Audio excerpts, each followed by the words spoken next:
A sunny 67-degree day in New Hampshire's Capital District for the first Sunday of fall, and the second race in the chase, the Sylvania 300, is about to begin. The 12 drivers in the chase made the championship because they've run up front more than most, and the same goes for those drivers at this particular track. They've all got pretty good records here. I think these drivers all started on short tracks, even though this is a mile track, maybe not considered exactly a short track, but they do a great job. And you see Casey Kane with a 16.8, but he was the last winner here. So will it be a better than average day today for our ESPN in-race reporter? That's Kevin Harvick. He gets ready to roll off. Hey, Kevin, thanks for talking with us today. And, hey, we're going to get right to the good stuff. I know you're big in the Twitter world, and our mailbag question comes from Davey via Twitter. If you win today, will Keelan and Delana be in victory lane with you? Yeah, only if it's on FaceTime, because they stayed home this week. Long plane ride back and forth. So I'd love to have them here and miss them, but if we win, I'll have to be solo this week. They just have to use the Sprint phone there.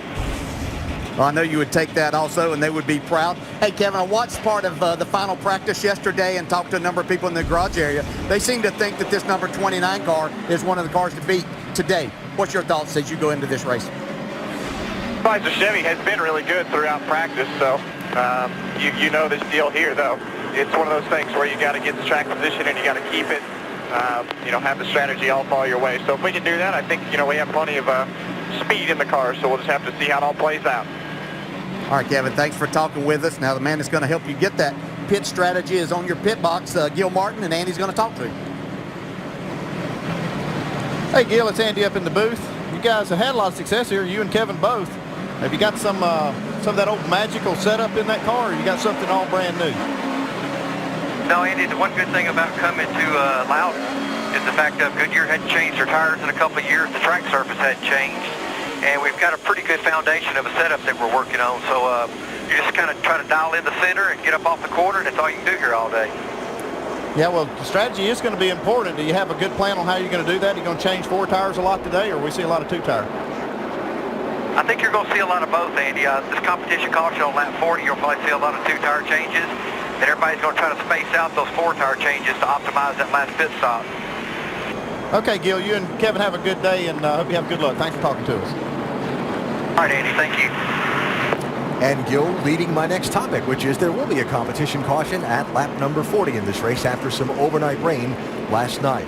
So before we get started, another look at the championship standings with now 9 races to go in the chase for the NASCAR Sprint Cup, and a couple of guys in particular you each want to point out to keep an eye on today. Yeah, I'm going to go right to the top of the list. Brad Keselowski and his race team did a great job last week at Chicagoland in taking this points lead. That's a little bit different. They didn't start right there. Now that they're on top, the focus is on them. All the eyes are right there. Can they continue this? And on a very difficult racetrack here where a lot of things come into play, are they going to be right there once again today? Yeah, what I'm watching, I think the 2 challengers for Jimmy Johnson this year are going to be Brad Keselowski and Denny Hamlin. But I'm looking at Hamlin's team. They've got speed. They've been the fastest car here all weekend. They made a big mistake last week, and they made a huge mistake here in qualifying to put them way back in the starting lineup. I'm watching this car and this team to see if they can overcome these mistakes and eliminate mistakes and really be a championship contender. Keselowski and Hamlin carrying a couple of our ESPN high-definition onboard cameras that will bring you coverage throughout the race today. Brad with the Dodge onboard camera. Championship leader getting ready to go. Casey Kane won the July race here. He's got our Sprint on board. Denny Hamlin coming from deep in the field, the fresh from Florida Gulf Seafood camera. Tony Stewart, defending winner of this race, the Mobil 1 on board. And Clint Boyer, a 2-time winner of this race, has our 5-hour energy on board. Got a packed house here today. Oh yeah, it looked awesome. Beautiful day to win a race. Yeah, sure would be. Kevin Harvick's also got a Goodyear onboard camera for us. Heard from Kevin a minute ago. Jimmy Johnson has the Lowe's on board. Got a little bit of a challenge ahead of us, guys, but nothing we cannot overcome. Remember this: 1 lug nut, 1 jack post, 1 can of fuel, 1 lap at a time. A little bit of a challenge, Jimmy, starting back in 20th. Dale Earnhardt Jr. has our Chevy on board. Earnhardt Jr. with a little bit of a challenge also, starting in 14th position. And as we get set to go with the Sylvania 300, a reminder that you can check out NASCAR.com/RaceBuddy and follow your favorite drivers for free today with 8 live camera views as they chase victory here at New Hampshire Motor Speedway. So again, a quick mention, some rain overnight, competition caution coming at lap 40. That's kind of standard procedure for NASCAR and the teams. And this note, the winner of the second race in the chase has won the championship the last 3 straight years. Who wins the Sylvania 300 today? Time to start finding out.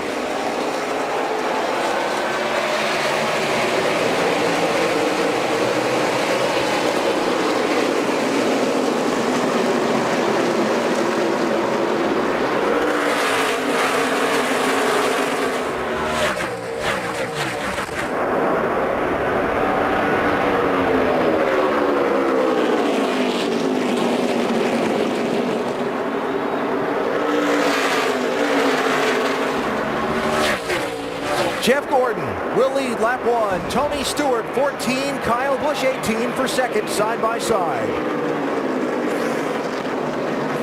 Really interesting to see how aggressive these drivers are going to be attacking this racetrack. Not a lot of grip, as I said, with the air pressures low and no rubber on this racetrack because there was a hard rain here overnight. Bobble for Carl Edwards in 1 and 2. It's going to cost him a spot, maybe more. Ryan Newman, 39, went by. Here's Casey Kane in the 5 to Edwards inside. Yeah, Edwards qualified, had a good qualifying effort, but seemed to really struggle yesterday during the practice sessions.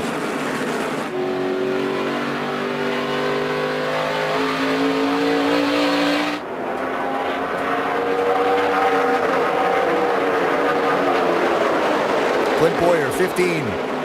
Two-time winner of this race, trying to ease toward the front as Tony Stewart tries to ease by Jeff Gordon for the lead. Not that it'll be an easy pass.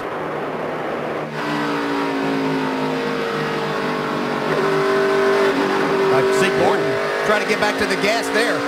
Big slip. Tony Stewart take advantage of that and go to the front. That's one of the big challenges here at this racetrack. All these cars have so much power. It's so hard to hook them up off the corner. The track's so flat. And that's the key, is getting the car to turn through the middle and keep it tight off. It's like Stewart's car is doing all of that right now. Look at this knot. Kevin Harvick on back. Harvick running in 13th. Joey Logano, Jimmy Johnson, Brad Keselowski, all right there. And a lot more.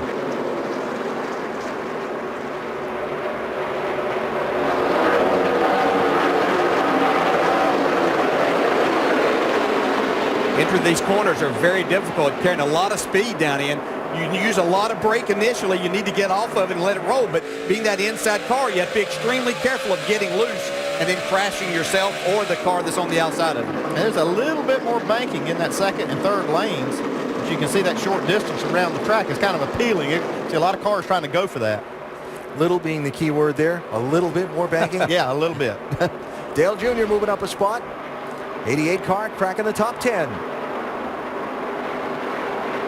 And Jeff Burton. A little tap and a little nudge on Greg Biffle. I'm here.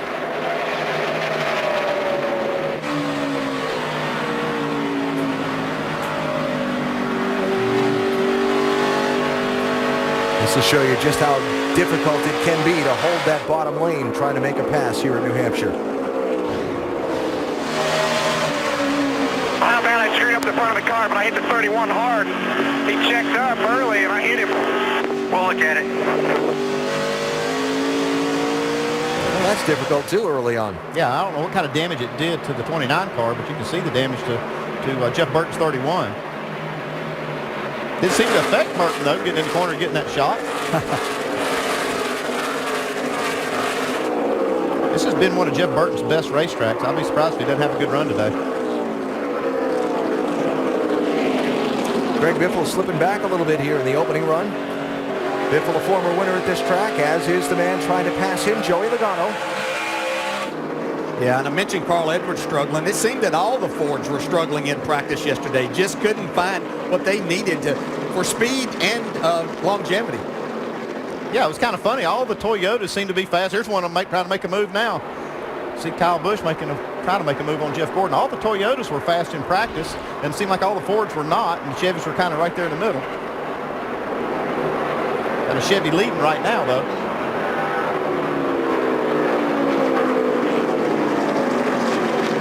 talk about how many former winners at this racetrack there are in the field. Kyle Busch, former winner. Jeff Gordon, former winner. All four of those guys are former winners here.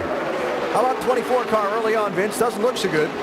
No, you know, and despite the fact that they started this race from the pole, Alan Gustafson, the crew chief, told me this morning the one issue they've really dealt with this weekend is the entry to the center. The entry to the center of the corner really needs work. That's what they've been working on. And Jeff said they're free everywhere, but really loose on entry. So not a big surprise, but definitely something they're going to have to stay on top of today if Gordon's going to have the kind of day he needs. Yeah, you'd think that'd be kind of easy to fix, that you can just tighten it up, but when you do that, it really affects the center of the corner, and that's where the speed really is right in the center. So you just have to deal with the car sometimes that's loose in the corner. So Kyle Busch gets to second behind the second leader of this race, the defending race winner and defending Sprint Cup champion, Tony Stewart, out in front early at New Hampshire.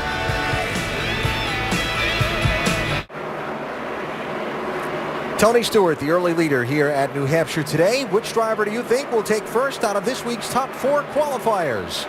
Gordon, Busch, Stewart, or Vickers? Text FAST to 34763 or go to attfastestdriver.com to play. You could have a chance to win 4 Gs by playing along in today's AT&T Fastest Driver Challenge. Every week you have a chance to make your pick and see where you stack up against the rest.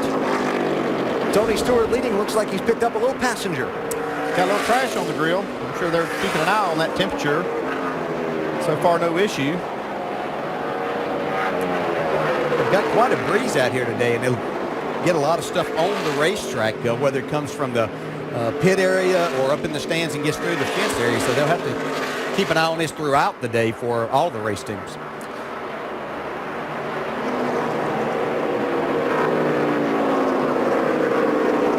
Jimmy Johnson, Joey Logano racing for 14th and 15th positions. Joey's got a big piece of debris on his grill. See, I believe it is, but like you say, Dale, that wind blows all the trash out of the grandstands and blows it on the track, and it is a problem. Saw Jimmy racing with Brad Keselowski a little while ago, Jamie. He's gotten by him now. Yes, he has. Moving forward, Jimmy told me yesterday the reason they qualified 20th is the air pressures weren't quite right. He said he went into the hauler and he was pretty upset until he saw the 11 of Denny Hamlin go out. Same thing happened to him, and he qualified worse. But they're pretty confident in their race car as you see him pass the 20th Joey Logano. All right, Jimmy picking up another spot there on Joey Logano. So we talk about the difficulty of passing here. It can be done with a good race car. You can move your way forward. You just have to be patient as a driver and understand where it's best to push the issue and when it's not. 300 laps sounds like a short race, but it takes a lot to get all of that done here today. All right, let's update Denny Hamlin's progress through the field in the early going. Yeah, he's done a good job so far. I mean, the official starting position was actually further up than his qualifying because of some cars going to the rear, but he has done a good job of making his way to the front. Hasn't all been easy. Now you get down on that flat part right there. It actually is kind of off camber there. It's actually, you're almost on the apron of the racetrack, and you get no banking help, so you get your left side tires on there. Almost a little contact, but it shows how good Denny is and the handling of this car. Looked like they were going to touch, but I believe everything's fine. Loved watching that left front tire work on that replay before while he was wrestling that car to stay off the guys he was racing. So Hamlin with the car that most everyone acknowledged is fastest in this field, trying to chip his way forward, Doc. And trying to be, as DJ and Andy put it, patient. Now, Darian Grubb told Denny just prior to climbing in the car, if you can get to the top 20, get the 20th spot by lap 40 for the competition yellow, it helps our case a lot. But if you can get to the 15th spot, then we can do what the leaders do with the competition yellow, and we're there. Denny said the 20th shouldn't be a problem. Getting the 15th might be a challenge, and indeed it is. And right now, by the way, he's complaining he's very tied off. That's why it was really hard for him to stay off that 43 car coming up off the corner. Well, he has made it up into the top 20, Doc, and he's 3 spots away from cracking that top 15. Denny moving up into the 18th position. Chase race number 2, the Sylvania 300, just underway on a beautiful Sunday afternoon in Loudon, New Hampshire. Tony Stewart taking the lead from Jeff Gordon just 4 laps into the race, and Stewart has paced the entire distance thus far, though we are very, very early in the going. Other early stories, the Denny Hamlin's progress. We just made mention of a minute ago. Jimmy Johnson trying to make up for a subpar qualifying run. Trying to take a 13th spot away from Greg Biffle.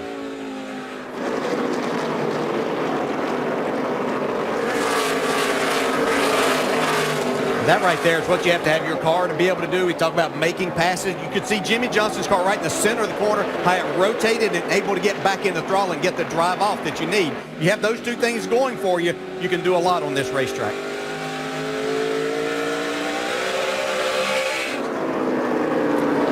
And one other early story, Brian Vickers, who had such a terrific qualifying run in the Michael Waltrip Racing 55 car, scheduled to start 4th. But the team found something in looking at the engine after final practice yesterday that made them change the power plant by NASCAR rule. They went to the back of the field, and Vickers trying to progress his way forward. Well, he has been amazing in this car. Every start that he's made in it, he's been good all weekend, and now he's making his way to the front. Must be going pretty good for him, Jamie. Yes, it certainly is. Rodney Childers, his crew chief, told me this morning he saw an issue with the valve train. He said it was precautionary, but he's seen it before. It leads to blowing up, and they, of course, didn't want that to happen today because they do feel like they have one fast race car, and they're thrilled to have Brian Vickers back behind the wheel. Dave? Jamie, Bobby Labonte in the 47 right there getting passed by Vickers. He's going the wrong way right now. That right front tire is chattering coming off the corner, but they dodged a big bullet this morning. In early inspection, the crew noticed that the rear end was leaking, so they changed the rear end housing on that car. Did not have to start in the rear, but they were glad to have that behind them before the race started. Yeah, it wouldn't have been very fun for that to happen to them on the opening laps of the race. Would have made a tough day, really tough. Tony Stewart, Kyle Busch, Jeff Gordon, Casey Kane, and Clint Boyer, the top 5. Aerial coverage today provided by Goodyear. From pit lane to victory lane, every NASCAR driver counts on Goodyear tires. Goodyear, the official tire of NASCAR. Beautiful day to be flying around over New Hampshire Motor Speedway. Beautiful day to be at the track for the Sylvania 300, and we welcome you back to our coverage of Chase Race number 2. I invite you to go to NASCAR.com for all your latest NASCAR information. A lot of teams going to be really happy to see this competition caution that's coming 5 more laps from now, because there are a lot of teams with a lot of stuff on the grill. Yeah, you can see quite a bit of trash is accumulating, and they only have to run about, what, 6 more laps before the competition caution. But you can see right here, a lot of cars gathering a lot of trash. Tony Stewart, Jimmy Johnson. That's Joey Logano. Pretty good size piece on Joey's car. Yep. Looks like there's some on his brake ducts as well. And a race for the lead shaping up as we close in on the caution also. Kyle Busch, 18, closing in on Tony Stewart. Putting Joe Nemechek in the 87 a lap down. Kyle Busch with another good run. He was solid last week at Chicagoland. Just unfortunately missed out by a couple of points of being a part of the chase.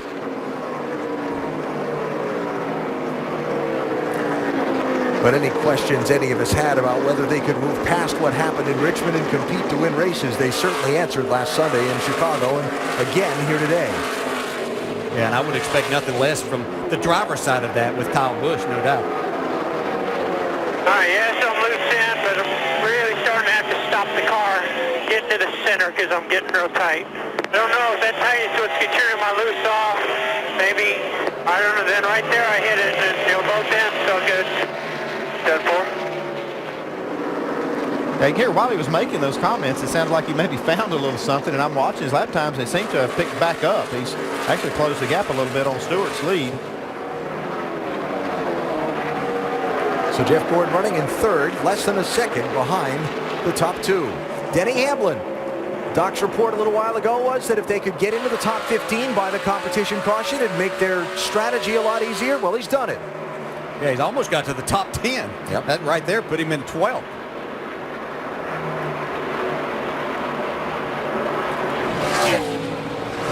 And let's look ahead to that yellow flag just for a second, Andy. Not quite a full fuel run. What are we going to see? I think you'll see a lot of strategy. A lot of 2 tires, and anymore it seems like the guys won't, even the leaders won't let you leapfrog them because they're going to take 2 as well. We'll see when we get to that 40 lap mark. Yeah, you just can't get that. Even though we see the ability to pass, it just makes it, you just put yourself in a position of having to run your car harder and do things that you don't want to put your driver in that position. For the lead, Tony Stewart 14, Kyle Busch 18, in some lap traffic. Traffic that would prefer not to get lapped before the yellow flag waves. Well, they'll be fighting hard right now to try to stay on that lead lap. Just looks like a lap away from that caution, or maybe about 3/4 of a lap. Yeah, the way NASCAR generally does this is they let all the lead lap cars pass through the start-finish line, then put the caution out. Kind of keeps the scoring from getting confused. There's the yellow flag right there. Put it out. This was all me. This will be the competition. Yeah, the leaders up to the 4. Yeah, a lot of teams glad to see this because of that debris we've seen. I see a lot of trash still blowing out there on the front straightaway. That wind is just blowing it everywhere. I think it's going to be a problem all day. That's exactly what I was going to say, Andy. That problem's not going to go away for them, and they're not going to get a caution every 40 laps by design here anyway. We may have that as the field gets bunched back up. Last 2 races here have been different than the prior pattern in New Hampshire. Last 2 races here have only had 3 cautions apiece. July race here, caution flag stops were 2 tire stops. Green flag stops were 4 tire stops. Obviously, depending on how many laps you've run and how much fuel you need to take on board. So this will be kind of curious to see. Yeah, what happens is you take if you take a full load of fuel, you can put 4 tires on just about that amount of time.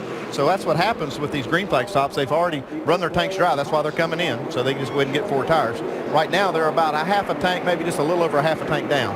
I'd say if you got a bad handling car and you're outside the top 10, you might as well put 4 tires and make an adjustment. First pit stops are here. Dave? Allen, the 15 bunch will get it started with 2 right side tires only, a can of Sunoco fuel. Clint's car loose, tight, loose. 3 parts of the corner. Jamie? Tony Stewart said he's tight in the center. That's where he wants the help. It was right sides only, wedge and air pressure adjustment. Doc?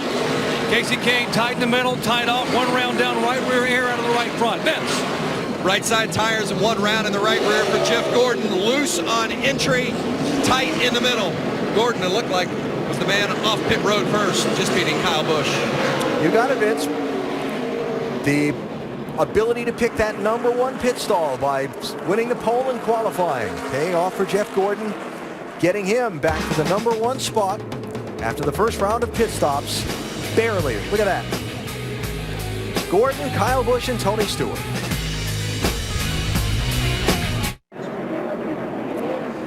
Doubled up for the restart. Jeff Gordon, Kyle Busch along the front row of the Sylvania 300. Tony Stewart led coming onto pit road, but nothing that was his fault cost him a couple of spots. Just that time of the race.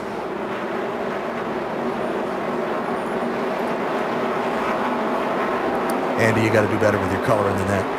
See, Stewart just had to check up. Keep from getting involved in a pit road accident there. That cost him. I always had trouble coloring inside the lines, too.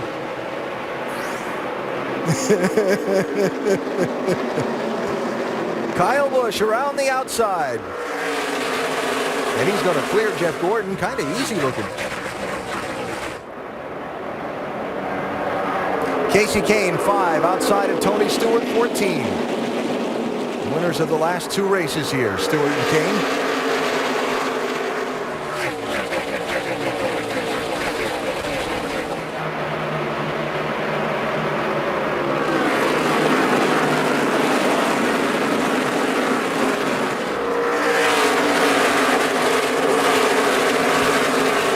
Denny Hamlin continuing to march toward the front in that 11 car. Well, look at this, 3 wide. This is, you can just see how well his car is working, though, just like it's on a rail. That's impressive right there. That was. I mean, to drive by Jimmy Johnson like that, too. Because I know Jimmy was making sure that he didn't get up in to the 27 of Paul Menard. So that's 8th place from essentially 28th place on the grid for Denny Hamlin.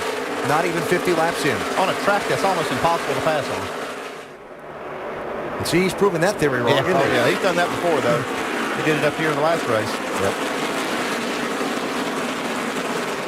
Matt Kenseth, 17. Jeff Burton, 31. It's 12th and 13th. And Dale Earnhardt Jr. lost a lot of ground on pit road on this series of stops. He came in 9th. He came out 20th. Yeah, you're just really, really long on the front guy's hose. Well, not all of you. We got to get a little better, but yeah, real long on the front hose. So I apologize. No problem. Got a lot of races. The car's real good. See if this track bar helps. My goal is to try to make it turn the middle, and that way you can hopefully help the exit for us. Just take our time here. Take our time. Yeah, they just had a bad pit stop. It was about 3 seconds slower than a lot of the cars that took 2 tires, and you can see it cost him a lot of track position. See there, 9.4 seconds. That's a real slow stop for 2 tires. And another spot for Denny Hamlin. He just makes it look effortless. It's incredible how good his car is. He's a big part of that, though. I think it's his style, the way he drives the car, knows exactly how he wants that car to do what he needs to do, and it's doing it right now. Yeah, he's able to make speed, but in the process, he doesn't abuse the tires and the brakes on the car because of the way that he has of driving this race car without attacking the corner so hard that he has to slam on the brakes, which will do 2 things. It's going to heat the brakes up. That's going to add air pressure to especially to the right front tire, which will create handling problems. And he's so good with the throttle on the exit that he doesn't wear out the rear tires as he puts the power down. So it's just the perfect storm for Denny Hamlin and this racetrack. So Hamlin up to the 7th position from 28th on the starting grid. He's passing them cleanly. And he's not afraid to give him a little nudge when he needs to as well. Hamlin and Martin Truex Jr.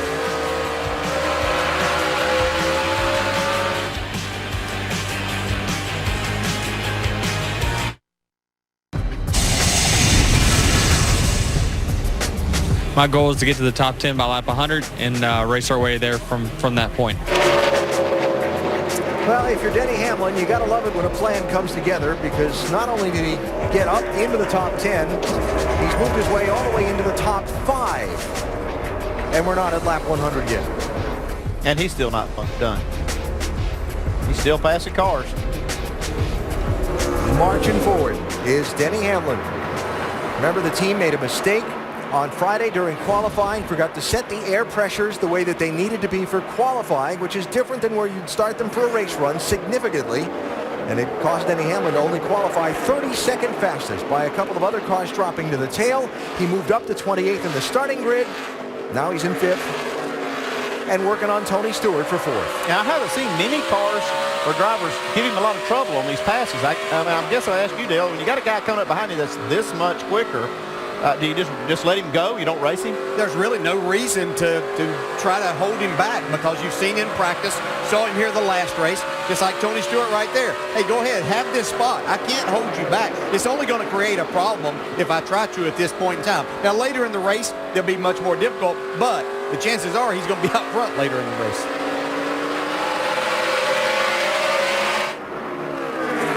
So Denny Hamlin charging into the top 5, while Kyle Busch leads the Sylvania 300 for the NASCAR Sprint Cup Series at the New Hampshire Motor Speedway. We remind you to check out NASCAR.com/RaceBuddy and watch coverage live from New Hampshire today by following your favorite drivers for free with 8 live camera views.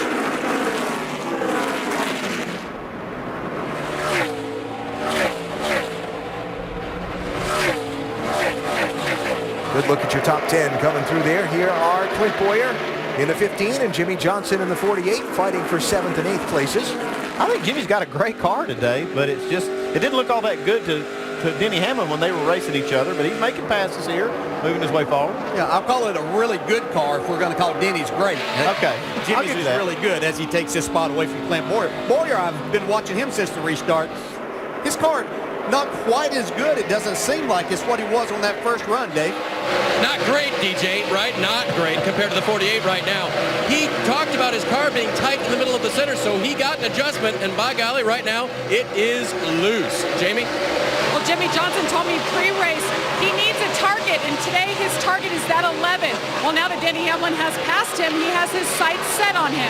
Jimmy's saying the car is very comfortable, though. They took right sides on that last stop, and you can see from where he started today, he is moving in the right direction. It's a good thing he's still young and has good eyesight to be able to see that 11. I was still trying to figure out what else you were going to call Denny Hamlin's car if you weren't going to call it great.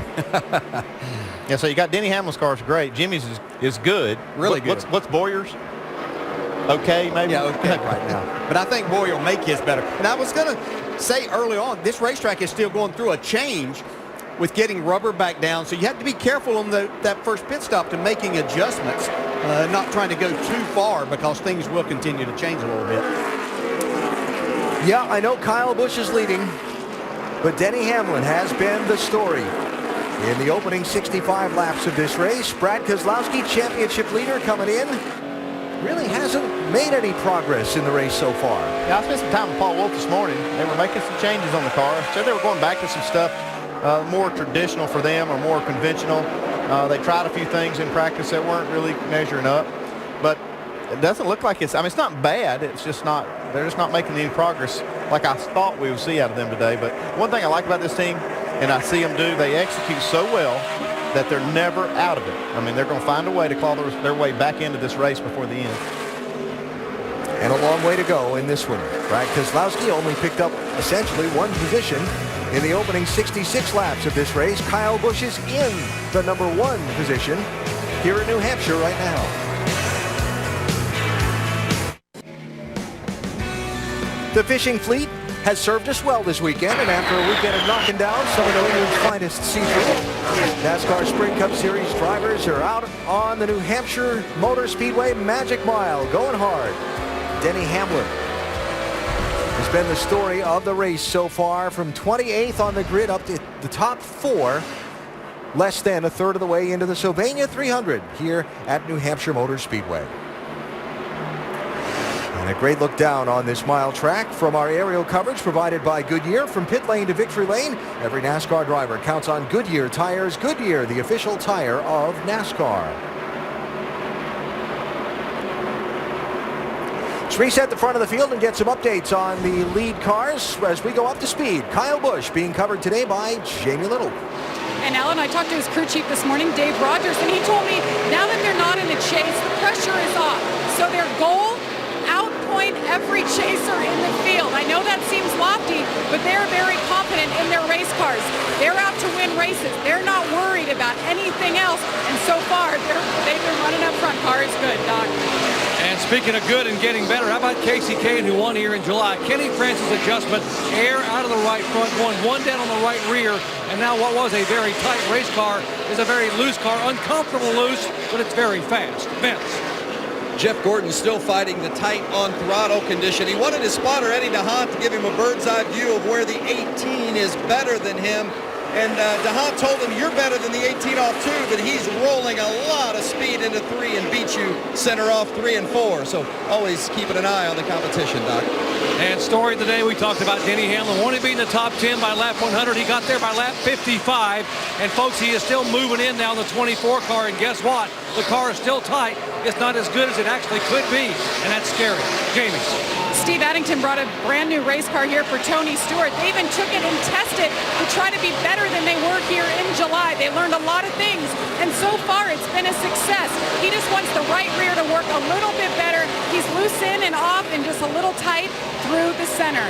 Behind him, Jimmy Johnson. I've heard him say multiple times today, grill, look at his grill, trash. The wind is picked up, and we've seen it a lot around here. So Jimmy keeping an eye on his temperatures right now. The car, pretty comfortable, though. Dave? The 39 car of Brian Newman. In practice, he felt as good as his car was when he won here. The 39 car was tight on the first run. They made a track bar and air pressure adjustment. You can see that the 29 of Kevin Harvick has gotten around him. Remember, Kevin had damage earlier on with his teammate. Let's take in real quick with Gil Martin, crew chief.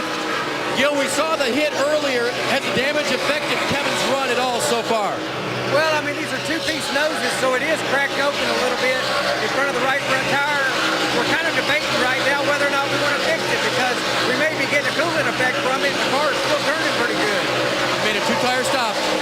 Truex run. Doc? And rounding out the ninth place is now Martin Truex Jr., a three-time winner here in lesser divisions. Good racetrack, one of his home tracks. He says, you know, the car was really tight early on, but now it's loose as heck in turn one, loose in the center, everywhere else okay. They plan on putting a spring rubber in on the next stop. Dave. And behind them, the 17 car of Matt Kenseth. On that first run, NASCAR would not turn the center of the corner. They made a two-tire stop and changed the air pressure in it. By the way, talking to crew chief Jimmy Fennick this morning, Fennick was as positive as I've heard him here at New Hampshire. He said our car is really pretty good for us here, and we just need a solid run today. Alan? This has been a track where they have struggled in recent history. But Matt Kenseth in the top 10 for the moment. Clint Boyer slipped through there as we were doing our up to speed because he passed Ryan Newman and he passed a couple of others. But Boyer, two-time winner of this race, up to 7th position. Remember, we saw him a little earlier, kind of struggling a little bit. Looks like on that first pit stop, they were able to help him. He's talking about his car gotten a little bit looser. You got a slow car coming out by half a lap here, man. Right, You'll see him down here in about right 3. now. Little crease the corner of that 39 car, but he did finish the pass. 80 laps down. Chasers in 9 of the top 10 spots, but Kyle Busch not in the championship out front. Welcome back to the NASCAR Sprint Cup Series, Sylvania 300 at New Hampshire Motor Speedway. Race fans, check out NASCAR.com/RaceBuddy to watch coverage from New Hampshire Motor Speedway. You can follow your favorite drivers for free with 8 light camera views. Kyle Busch currently out front, but let's take an inside look and get unlimited access to NASCAR Sprint Cup Series, brought to you by the NASCAR Sprint Cup Series mobile app and truly unlimited data on the Sprint network. Surprise, surprise, the biggest mover, Denny Hamlin. He started 32nd right now, and he's running in 2nd. Get unlimited access to NASCAR with live in-car audio and real-time stats on the NASCAR Sprint Cup mobile app only from Sprint. Get the app and Sprint's truly unlimited data plan at sprint.com/speed. What can we say about Denny Hamlin, who right now is the fastest driver on the track? I've never seen a car this fast at this racetrack in a long time. Last night we were talking to Jeff Gordon, Clint Boyer, Casey Kane. They all three said, man, I have never seen a car this fast in practice. They were scared of him yesterday. Yeah. We were talking to him a lot last night. But one thing I would say, guys, is look, we know he's fast right now. We know he's rocking and rolling out there. But can he take it to the end? They've been making a lot of mistakes and can't close the deal of late for whatever reason. Yeah, we also saw Tony Stewart have a great car early on. But Denny Hamlin, just like Rusty says, we spent a lot of time with Clint Boyer and Jeff last night. And they both said, along with Casey Kane, they have never seen anything like this. If he gets to the front, we are racing for second. He is on a rail, and right now, Denny Hamlin is flat getting around this place right. And, you know, every week we talk about how incredibly close these cars are and the times are close. You know, this car does have a speed advantage time-wise, but what really has impressed me is his ability to maneuver that thing through traffic, to pass. We always talk about how difficult it is to pass. He's passing unbelievably.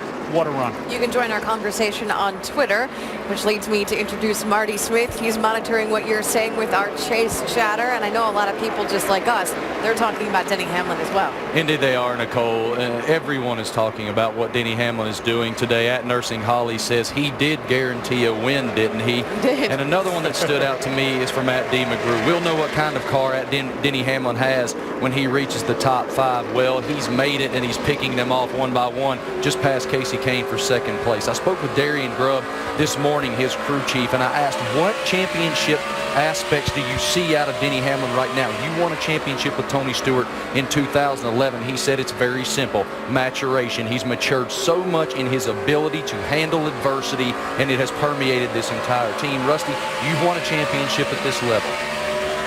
What do you see out of Denny? Right now, he just understands what he needs out of his car. I like exactly what Ray said. He's got a car right now that maneuvers around the racetrack. Marty, many times I didn't have the fastest car, but I had a car to do what I wanted to do on certain parts of the racetrack. And that's what Denny's got going right now. It's working great for him. Denny Hamlin is one of those drivers we talked about earlier, needing a bit of momentum after last week in Chicago. He was on the lead lap until they ran out of fuel late in the race. Another driver looking for momentum is Jeff Gordon. He started on pole. Brad, right now he's in 4th. Yeah, Jeff's doing a good job. He's actually bounced back, picked up some speed in the car. He's trying to get the car a little bit more secure. Jeff wants a secure entry. We've heard him talking to his crew chief, Alan Gustafson, a little bit. Not doing a bad job. Jeff hangs around, puts himself in position. he could be a threat at the end of the day.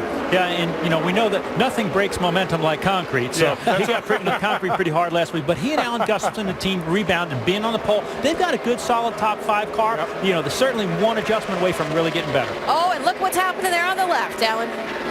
Denny Hamlin finishes the march to the lead. 93 laps.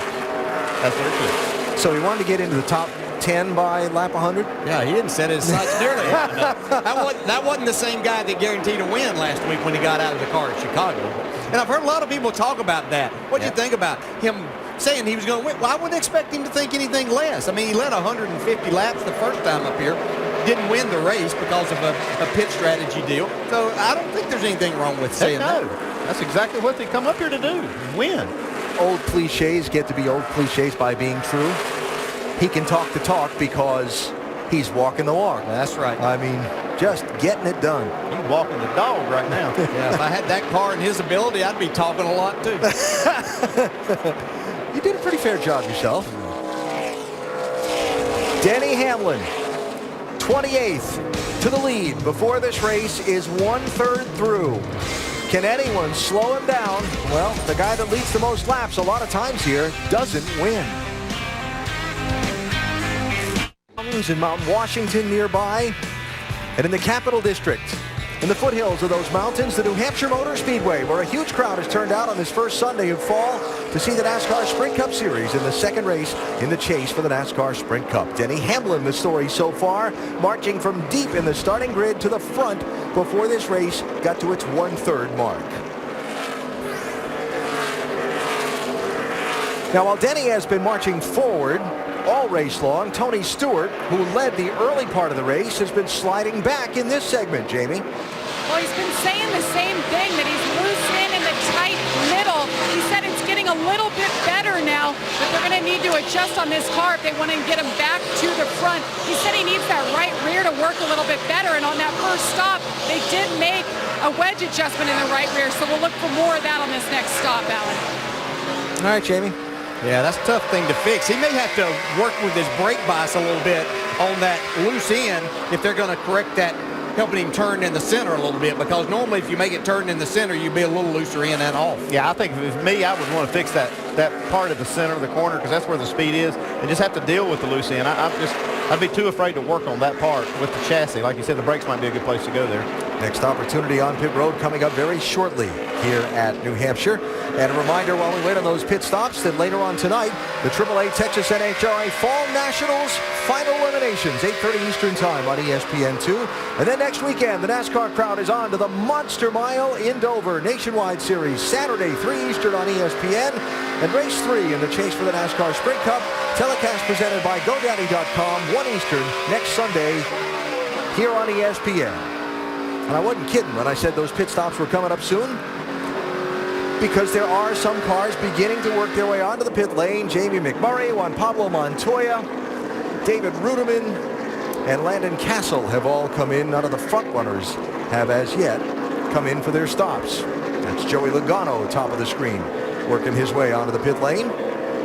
Logano running in 16th position at the time of his stop, as Denny Hamlin picks up a little trash on the grill. Joey Logano in, Vince. Joey Logano coming in has been battling with the center of the corner. We've heard that a lot today. Just can't turn the center too tight. Making the chassis adjustment, 4 tires for Joey Logano. Won his first ever Sprint Cup race right here in New Hampshire. It's a big event for him, but right now they haven't had the car they needed to get to the front. Brian Vickers started at the back, made a nice charge up to mid-pack. Jamie? And they're going to take 4 tires. Once again, they did as well on the first stop, and it seemed to help him. Said he wants to run a little bit better on the flat part of the track, but all in all, he's a pretty good car today. Down and away.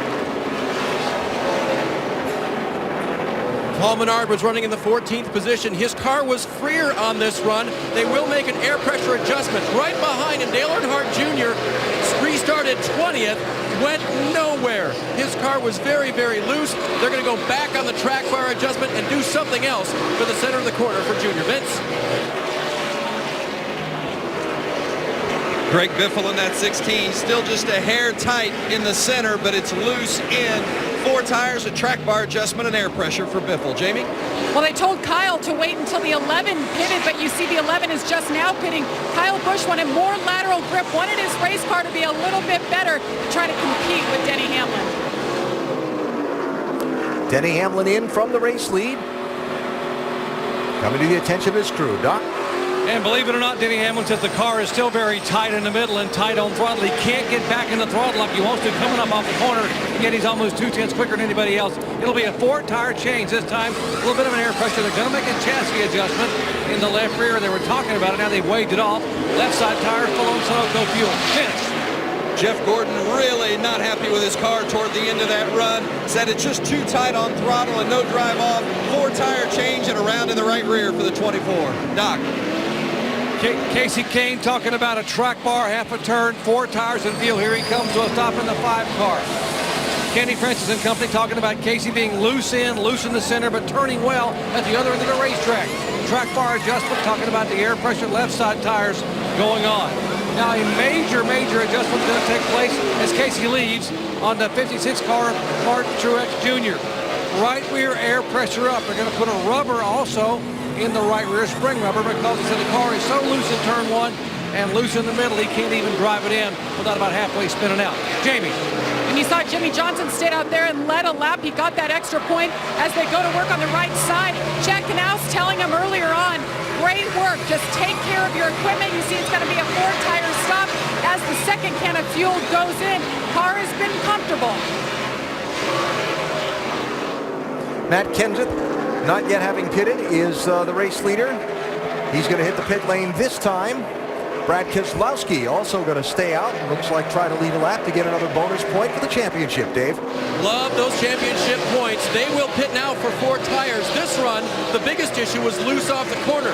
Tick tight in the center, according to Matt. They also wanted the grill cleaned off this time. A little bit of overheating. They'll make an air pressure adjustment, 4-tire change, and more of that Sunoco fuel for Kenseth.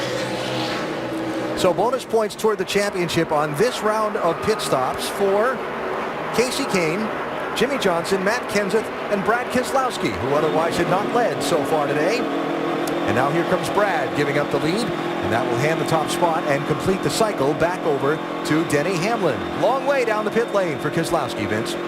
Well, they've been waiting on him to give him the help he needs. It's just free on entry, too tight through the middle, and then free on the throttle as he gets back to it. Here he comes in. Service will be 4 tires, an air pressure adjustment, and filling it up full of Sunoco fuel. Back-to-back top 5 finishes for Brad Keselowski. They haven't in this race, at this racetrack, they haven't had that kind of car here in the early going, but Paul Wolfe said we're going to work on it till we get it there. Everybody kind of held serve up front. The lead about the same as it was before the round of pit stops began. And the leader the same. Denny Hamlin in command at New Hampshire in the Sylvania 300.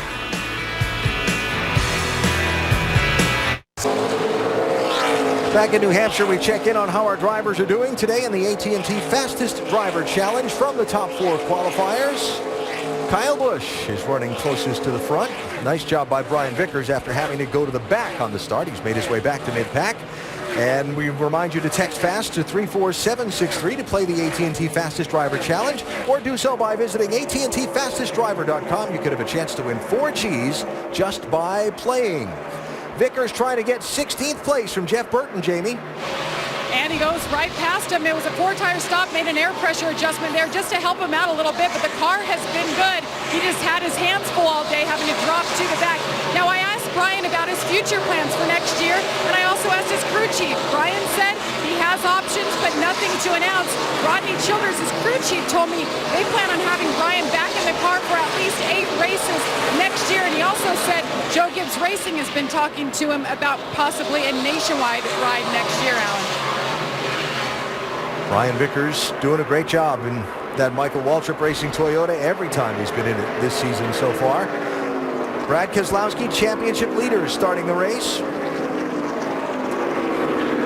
One of just 2 of the championship chasers not in the top 10 in this race. Check that, one of 3.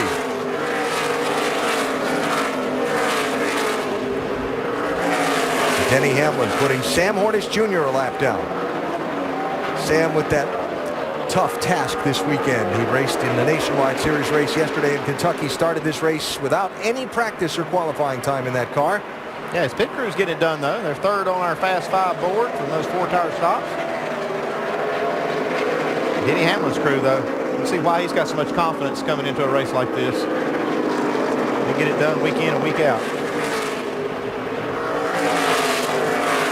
Andy, when you changed tires and you had a car that was that good and driver getting the job done, did you feel like you need to step it up a little too? Yeah, it does. It just gives you when that car comes down pit road as a leader, for some reason you can just dig down, get a little more. You just have that positive energy just overflows, and that's how you make these good pit stops. So the 11 car had its problems on the last pit stop at Chicagoland last weekend. We documented that on Countdown earlier. Denny came out right after the race, got the explanation of what happened.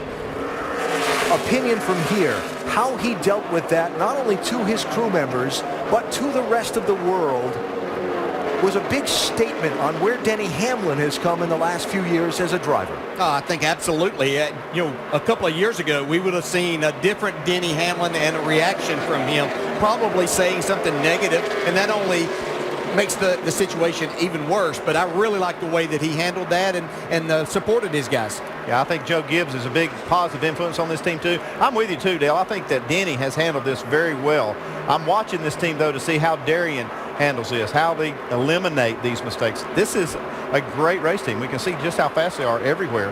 Mistakes are the only things that's going to keep them from being a real contender and maybe even a favorite to win the championship. They had a mistake at the end of Chicagoland. They had a mistake here on Friday in qualifying. Both were handled well by driver and by team. And in my opinion, it just makes them stronger as a potential championship unit. Now, nobody's proven to be stronger as a championship unit than Jimmy Johnson, Chad Knaus, and this 48 team. And yeah, we're not even halfway through today's race, and they're talking about strategy. Sure you're taking care of your stuff, easy on your brakes, nice and smooth, good rhythm. But let me know on fuel. I can go back to that again. Now let's keep on going. Let's try to get up there with these guys. We're kind of out of reach of those guys up there. We can get up there on the 24, then we can start relaxing a little bit again. You can see some of the crew chiefs, especially Chad, the smart ones, are thinking about how this race is looking like it's going to go green a long time. So they're going to try to, at least right now, try to plan for it and then react to a caution flag series if it comes. And it's easy to react and say, well, why are you saving fuel now? You got at least a couple of more pit stops to go, but the less fuel you use now is the less time you got to spend on pit road if that next stop happens under green. Yeah, and I think something that's going to help them be able to do those type of things is they have a fast race car. It watched him in that whole run the last time. His car didn't fall off very much. As a matter of fact, it was one of the very best, probably the last 20 laps of the run.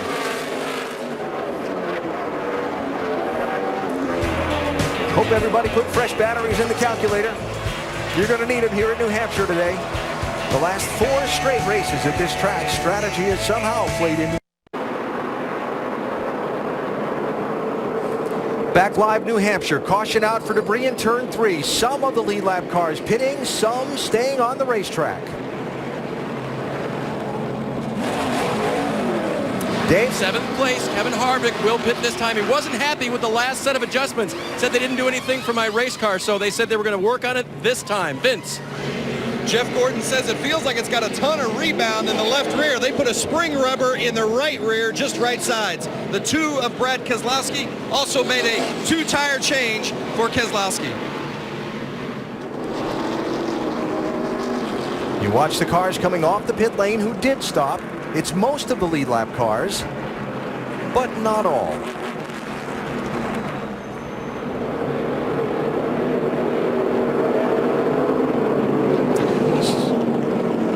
Casey Kane off the pit lane first of the cars that came down the pit lane. Those who did not included the race leader, Denny Hamlin, Kyle Busch, Clint Bowyer, Martin Truex Jr., and Matt Kenseth.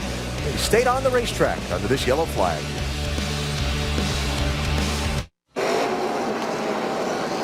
Out of those first 3 rows of cars, everyone except Casey Kane stayed on the racetrack under this caution. Kane the first off the pit lane, restarting 6th. Denny Hamlin leads him to the green.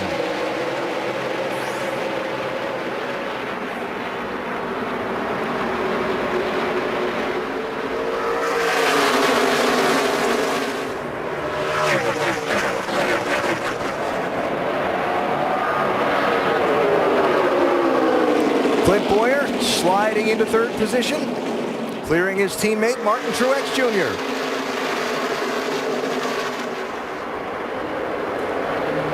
While you watch this nastiness, that orange car, top of the screen, Joey Logano, is the first one that took 4 tires on the pit stop. Everybody from Casey Kane back through Logano just took right side tires that came down the pit lane.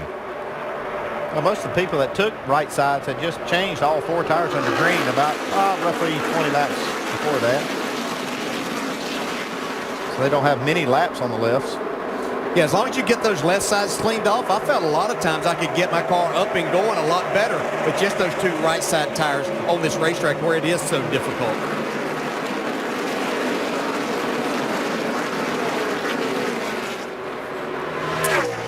We get halfway in this race very quickly. Stay tuned for NASCAR nonstop coverage during the second half of today's race, presented from New Hampshire by 5 Hour Energy.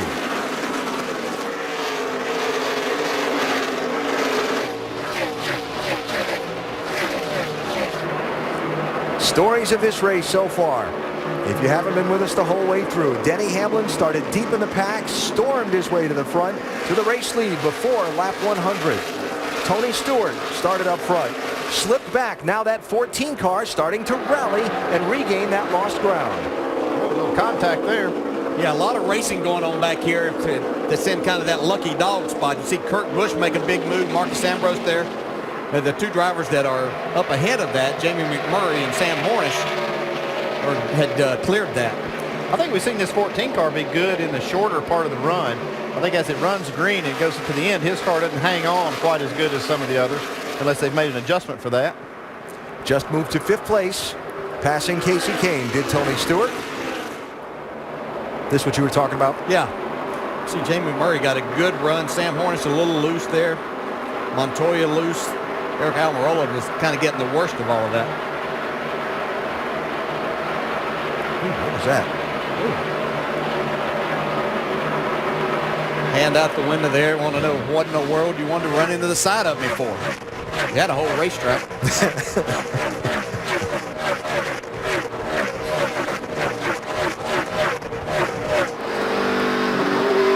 They've been tuning on that 14 car a little bit, Jamie? They sure have. And Andy, you were talking about as a crew chief how difficult it is to fix the problems he's having. Tight through the center, loose in and loose off. So what they did on that last stop, they took right sides, they went down a half round on the track bar, and they also made an air pressure adjustment in those right sides. And you see now it's helping him. He says he's just a tick free off, and he's still a little tight through the center, but better. Yeah, looks like Steve Addington, the crew chief's made a good adjustment there, Jamie. Pitted from 10th place. He's worked his way back up into the top 5 since the restart.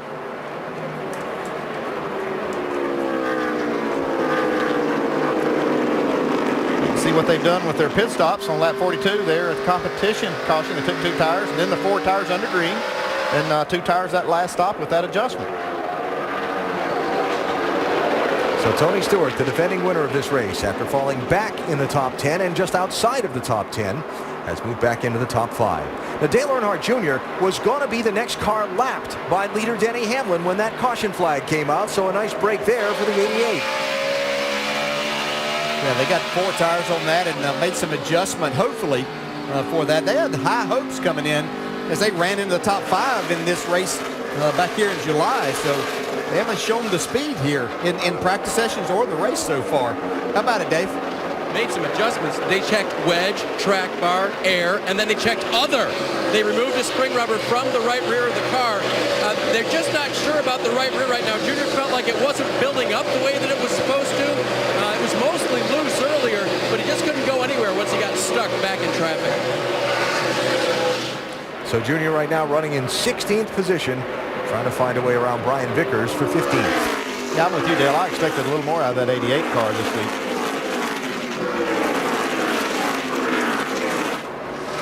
So 2 Joe Gibbs Racing Toyotas running 1 and 2, Denny Hamlin and Kyle Busch.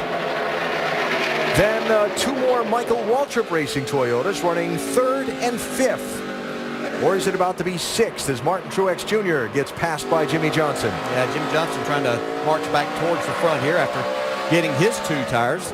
See, he's past Casey Kane and now Martin Truex. Watching Martin Truex's teammate up in front up there is in the third spot. Looked like Clint Boyer's car took off really good. He's actually starting to run down Kyle Busch a little bit.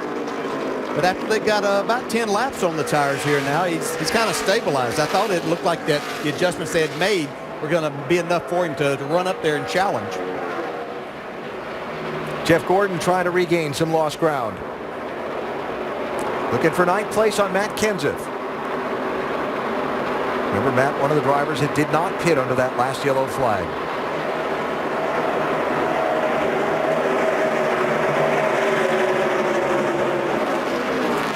Gordon started on pole in this event, led the first 3 laps, then fell back. Found something in his line on the car, we heard him say on the radio in the opening run, and then the crew continuing to make adjustments on this 24 car, and Vince, he's working his way back up through the top 10. Well, he's trying to. We noted during that pit stop they put a spring rubber in the right rear, and Jeff was a little bit confused as to why they were going to make that change. And now he says that they've taken all the rear grip out of the car that he had before. So they're trying to find the sweet spot with this, but they're searching around and haven't really gotten it to his liking as of yet. It's not good. Starting to slip back just a bit. Well, those race cars can be frustrating things to work on, can't they? Yeah. Coming up on halfway here in New Hampshire in the Sylvania 300. Time to go NASCAR nonstop. Presented today by 5 Hour Energy.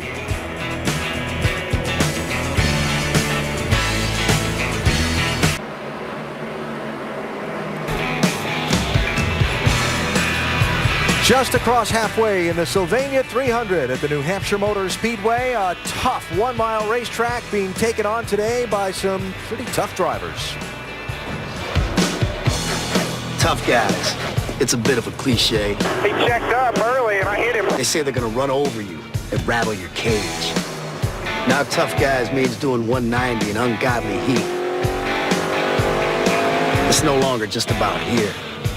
It's about here.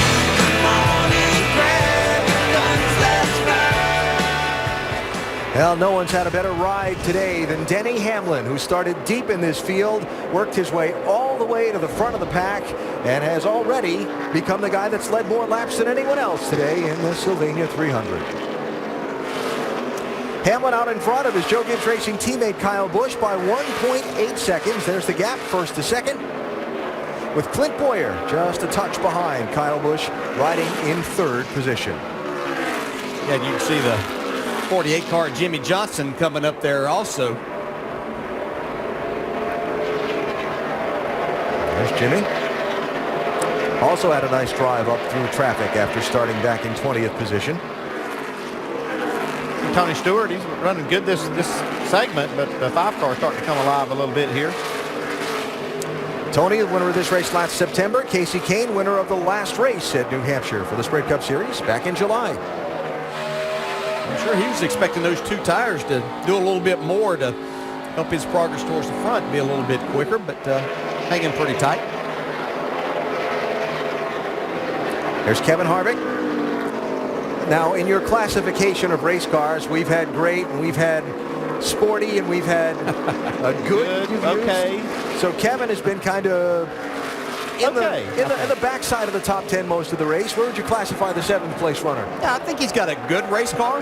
It just all the way to the good. I think it's good. Yeah. Now, like Jimmy Johnson, who was really good at one point, then he got to be pretty sporty, which is kind of in between where Denny Hamlin's car is great.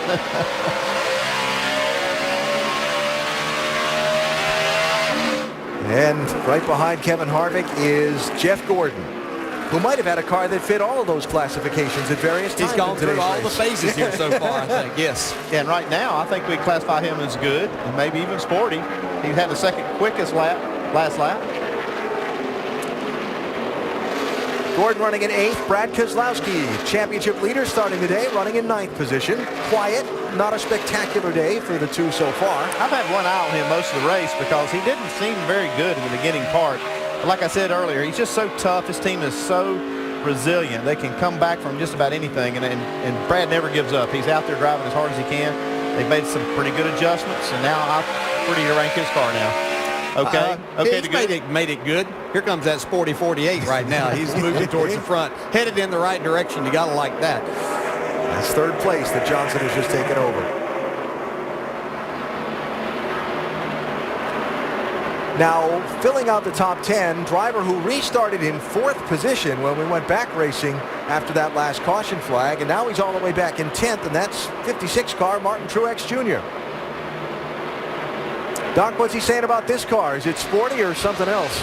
Well, what I can tell you, he said, is that is that the right front tire is junk. Basically, he said they are loose in the turn 1, and he's wearing that right front tire out. He's in there really tight in the middle, trying to get the car to turn. And they got a plan, though. Chad Johnson said we're going to take air out of the left side tires in our next stop with 4 tires of fuel.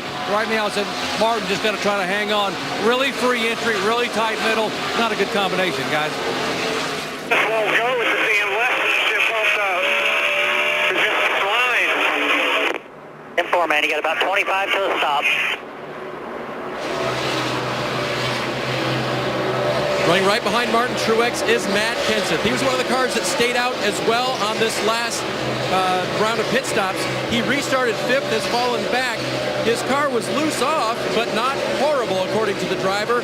He has kept his mouth shut this run while others with tires go by him, guys. So we're going to get to that point, not all that far from now, where the guys who didn't pit under that last yellow are going to have to start visiting the pit lane for some fuel. Yeah, probably 15, maybe even 20 laps. Yep. Right side, the Kenseth and Truex race, putting a lap on Mike Olson, the 2-time, what was then NASCAR Busch North Series champion, making his first Sprint Cup Series start today. And Jeff Gordon trying to gain another spot, left side, working on Kevin Harvick for 7th. And it looks like Gordon's car is pretty much to his liking right now. He's been able to make some passes and since that last one, and here comes Jimmy Johnson moving forward, also trying to take this 2nd spot away from Kyle Busch. Yeah, I think for sure Jimmy Johnson's car is the best of the rest. When we compare it to Denny Hamlin, I'm not so sure. We'll see now when he gets 2nd spot what he can do with Denny. Well, maybe a different strategy this week where he let all the laps, seemed like last week, and was passed at the end. Maybe he's going to do that. He's got a little fresher tires right now than Denny, so if he's ever going to make up some ground on him, now's the time. Well, as we just saw, he's got some ground to make up to catch Denny Hamlin.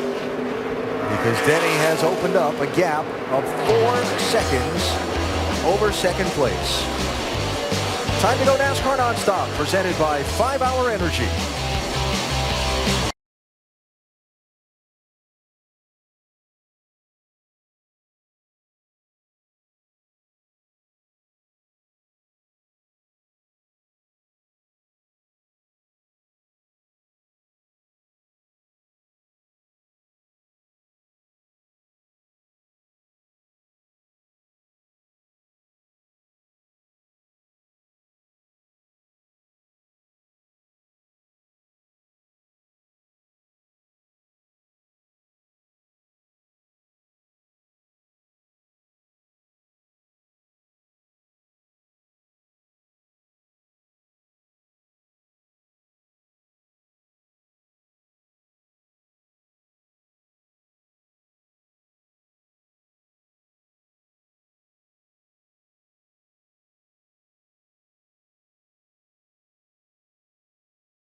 Race for 4th place at New Hampshire Motor Speedway. You saw the beginnings of the pass in NASCAR Nonstop.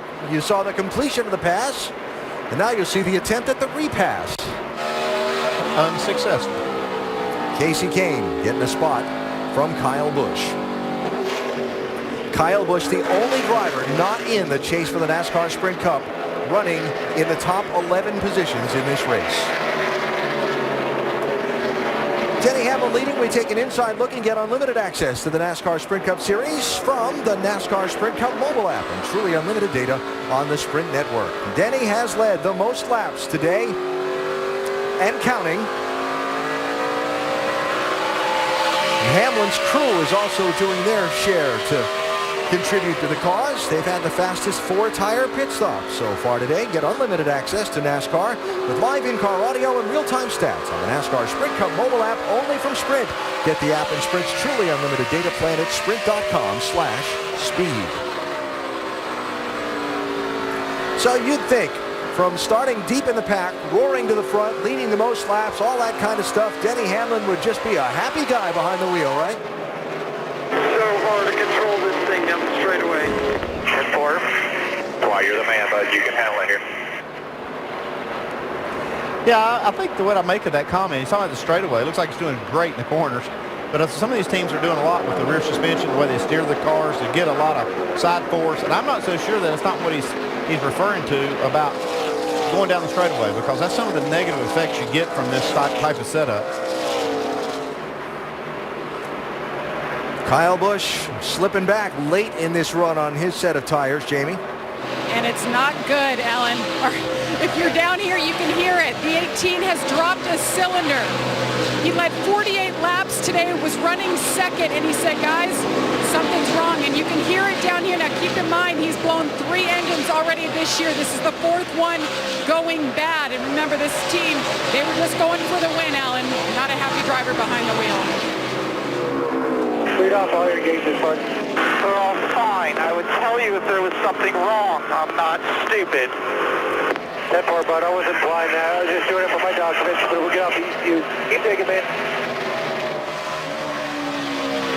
Well, for Kyle Busch, another day with a great race car that he's not going to have much to show for it at the end. Yeah, he did have a fast race car, and it's just so unfortunate if they do indeed have a problem here. Yeah, you're watching, you can see right there. I mean, it looked decent down the straightaway. I'm not sure they're down a complete cylinder there. I'm not saying there's anything wrong. Yes. It just hasn't manifested itself enough to where it's visible. But you know, a lot of times at a place like this, as you start slowing down, you're losing, hasn't had tires on for a while, you start to think that there is something wrong there. But going through the corner, still pretty sporty right here. I mean, he's able to keep the RPMs up there some, and keeping Kevin Harvick behind him right now. Whoa. That makes him drive bad down the straightaway, too. Yeah, it does, but I watched right there, and it looked to me like the car was pulling fine down the straightaway. But I'll tell you what, when a driver says that there's something wrong with the engine, I mean, 9 times out of 10 or more, it's usually something wrong.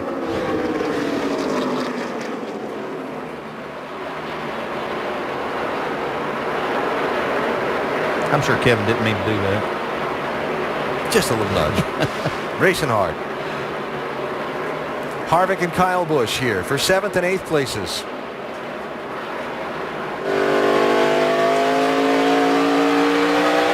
Like Brad's kind of liking this battle. He was able to close in on both of these cars, and I think he's got the fastest car of these 3. Championship leaders starting today. And a caution flag has just come out. Debris. Yellow's out. Turn number 1. Debris. Yellow in the nick of time for people like Denny Hamlin and Kyle Busch that had not pitted under the caution flag back at lap 128. It's been about 70 laps since Denny Hamlin has been on pit road. How's your forward drive? It's going away a little bit. Denny Hamlin and Darian Grubb. And you'll see just how little time they have to decide what to do about that. That was the feedback, and Denny's going to be on pit road here in about another 30 seconds or so. 3rd caution of the race, Sam Hornish Jr. will get the free pass. And the decision made.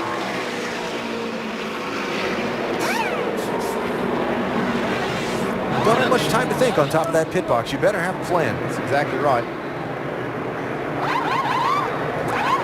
So the guys that have reached the end of that fuel window and the guys who are not, who pitted under that last caution. This sets up a little strategy opportunity. Now we might see one of those leapfrog sessions here under this yellow. All right, Dave. 15 car talking 4 tires. A little tighter now in the center, down on rear grip. Wedge into the left rear. Jamie. Jimmie Johnson saying in the middle of that run he was still a little free, couldn't run as hard through the center. It'll be a wedge adjustment on the right rear. Right sides, they work their way around to the left, Doc. Right upper corner, Casey Kane, 4 tires, no changes. Carpenter's a test stop on lap 130, but below on the right side, Denny Hamlin, our leader, says still tight in the middle. A little help with the drive off. 4 tires, little air pressure change in the rear. He's away. Vince. Little strategy played by Brian Vickers and team. And Joey Logano's team. Wow, look at that, 16th spot for the 20. Track position gained. Kyle Busch's team trying to figure out what's wrong. Caution out, 3rd time here at New Hampshire.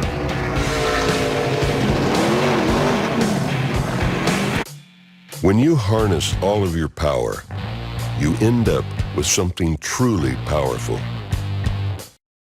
It's nice, but the real focus is on the championship. It's round 2 of the countdown. 5 more races to determine the NHRA champions.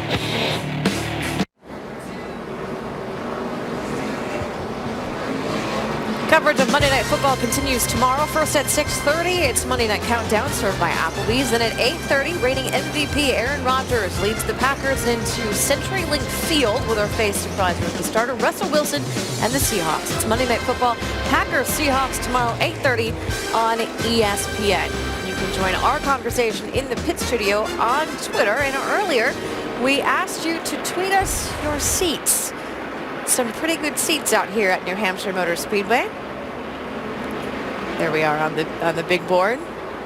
Some in the corner. Oh, that's a great shot. That's a pretty good shot. Yeah. That'd be a good place to watch the race. Great crowd. From pre-race for driver intros. We like Dougie Fresh. Marty Smith is in his right now. A lot of guys are saying this is a must-win for the 24. Yeah, that's exactly right, Nicole. At Tim Stratton 24 said today is a breaking point, essentially a must-win for the 24 team. 48YM48 says, I think it's do or die for at Jeff Gordon Webb. Of course, that's Jeff's Twitter handle. If he doesn't finish well, he's out of the chase.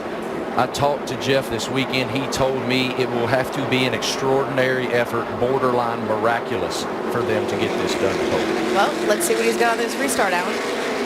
Lined up in 6th position. 2 cars right of your screen. Vickers in the lead. Logano in the orange 20. 2 tires on the stop. Denny Hamlin, the dominant car, and about everybody else on the lead lap with a 4-tire stop.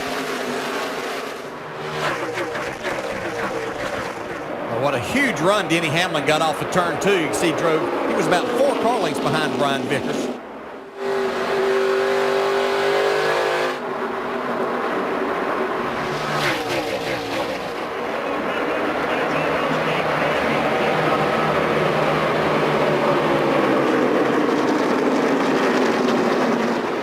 Well, no shame in giving up the lead to Denny Hamlin for Brian Vickers. He started last.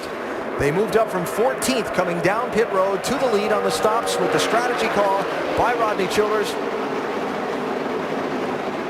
But Denny Hamlin has been the man so far today.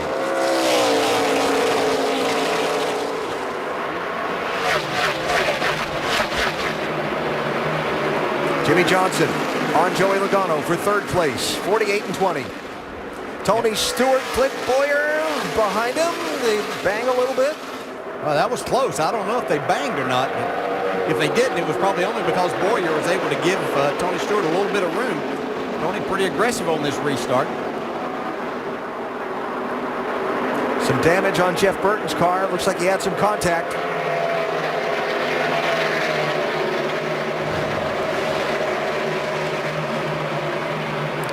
Looks like he got loose under Regan Smith. You can see the contact they made, and then Junior hits that left rear corner, which has already been hit once today. We saw him get damage there from his teammate Kevin Harvick early in the race. Here's third place for Jimmy Johnson. Look at that. Left side's all the way below the yellow line in that 48 car. You see, he's late getting back to the throttle there, though. Logano to close right back up on his bumper. And in turn, here comes Tony Stewart.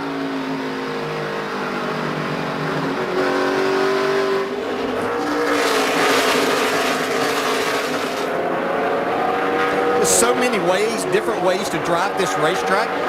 Using that apron part that we saw Jimmy Johnson go down to. A lot of drivers will not drive it in quite as far. They'll actually get back to the gas a little before the center of the corner, out of the gas again, and then try to hammer it up off the corner. Other drivers want to get in there really hard, let it roll to the center, get their car turned and drive up off. So a lot of different ways to do that. And when you're trying to make a pass, sometimes you have to change the way that you normally would do it just to take advantage of another car's weakness.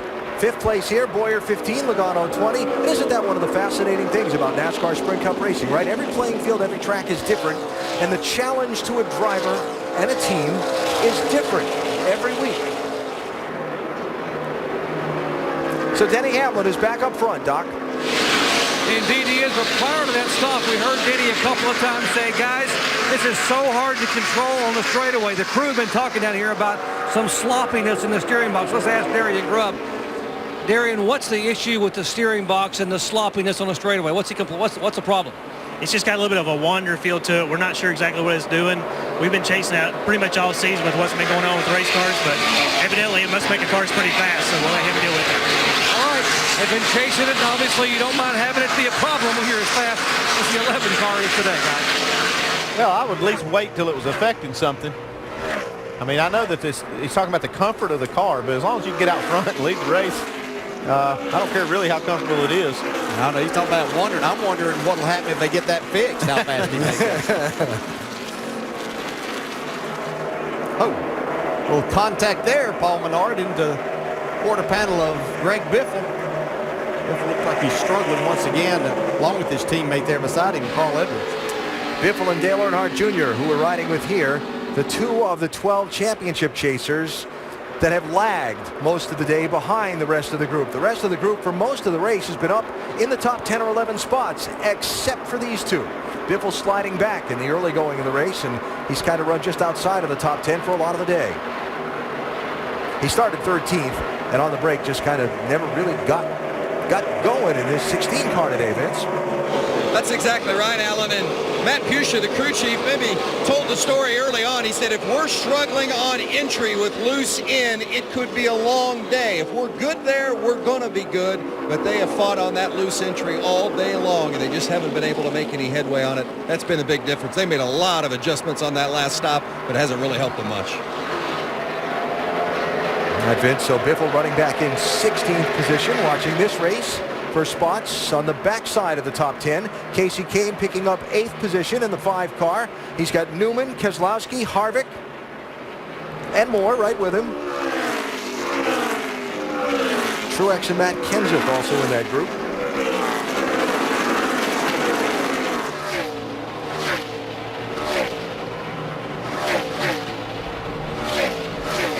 But so far, it's been another dominant day in New Hampshire for Denny Hamlin. He dominated in July, but didn't win. A lot of racing still to go today.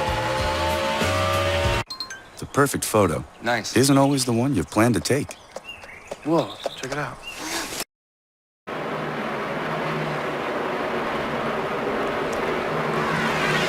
Watching Denny Hamlin continue to lead the Sylvania 300 for the NASCAR Sprint Cup Series, race number 2 in the chase for the NASCAR Sprint Cup here at New Hampshire Motor Speedway. Later on tonight, you can see the final eliminations in the AAA Texas NHRA Fall Nationals on ESPN2 at 8:30 Eastern Time.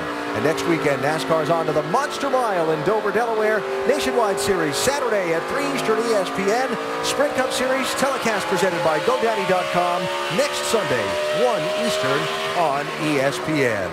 Our 5-hour Energy Rapid Recap show you what's happened so far today here at New Hampshire. Denny Hamlin has been the story of the day. Took the green flag, 28th on the grid. He was leading by lap 100. Yeah, this car's been just incredible right here. He passes 2 cars in 1 corner. Takes the lead from Kyle Busch. And after promising after difficulties at the end of the race at Chicagoland last Sunday that he would win today, so far, so good for Hamlin. On the championship contender end of not so good, Dale Jr.'s not been much of a factor. Yeah, just hasn't been able to show the speed that's needed here. He struggled in practice. They made a lot of adjustments throughout the day, but still just not getting what he needs out of that 88 car.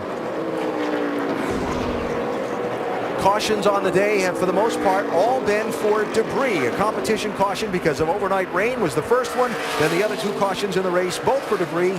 Denny Hamlin's done a lot of the leading. And there is the championship picture, as most of the top contenders for the title have been somewhere in the top 10 for a lot of this race. Another story we've seen throughout the course of what's kind of a breezy day on the first Sunday of autumn here in New England is a lot of trash on the grills of these race cars. I saw some on the front of that 11 car, but actually a pretty big piece on it. You see Jimmy Johnson take that second spot from Vickers. Vickers doing a good job today. Left side of that grill opening. What you talking about there, Andy? Well, you can see, yeah, it's just a ton of trash on that grill. And everybody's been pretty fortunate so far that either that got off or they were able to make a pit stop to get it off. How about this, Doc? Well, they told Denny about the debris, and they said keep an eye on the temperature there, the water temperature. Darian has told him. Now, a few laps ago, Denny said we're okay. And then I think he said they're trying to hear back again, rising. And obviously everything's been going well for him today, but Darian watching closely, listening to his driver and watching that temperature gauge. They're about 16 laps away from their window opening for their final pit stop. But right now, water temperature could be a concern. I think he wanted to duck in behind that 32 car and try and use the slipstream to knock that debris off, but Mike Olson was heading for the pit lane, and that didn't work out. So there's second and third. Jimmy Johnson second. Brian Vickers started at the back because his team had to change engines between final practice and the race, and a little strategy's gotten them up to third. Yeah, this car's really solid, and Brian's done an excellent job every time he's been in this race car this year. They've been around the top 5, led some laps. Just doing another tremendous job here today. Not to race any more than Vickers does, to be able to have the feel that he still does and get the most out of these cars. Shows how good a team this is, but also shows his talent. Yeah, it does show what kind of team it is, and I think that's the key thing. Mark Martin's been a big part of that this season and helping all the Michael Waltrip cars, but especially the 55 team. Michael Waltrip Racing, we talked about on NASCAR Countdown earlier. Brian Vickers in just his 7th start of the season in the NASCAR Sprint Cup Series, and the 7th of 8 that he will make this year. There is Clint Boyer and one of the other Michael Waltrip Racing cars. Boyer running in the 5th position, and the third of the 3 cars, Martin Truex Jr. running in 12th position and racing Matt Kenseth for that spot. 93 laps to go. Denny Hamlin leading, but lots of racing still to come at New Hampshire. We go NASCAR nonstop, presented by 5 Hour Energy.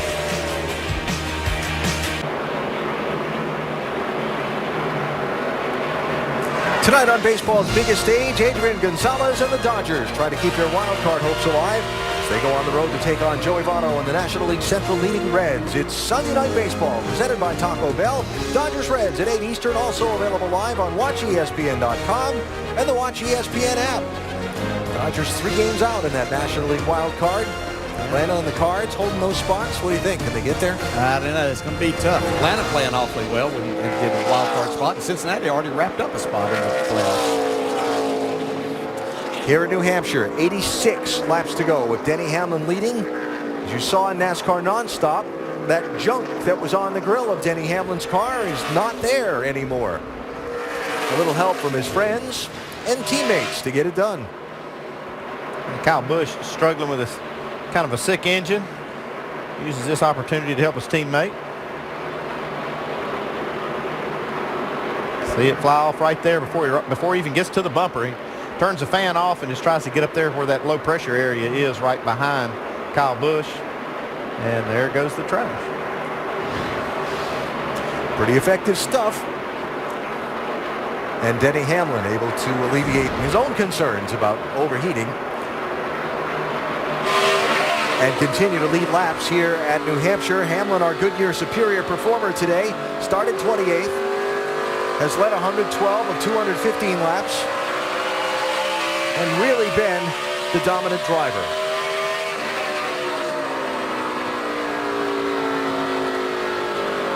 So Hamlin looking to score Joe Gibbs Racing's 100th victory.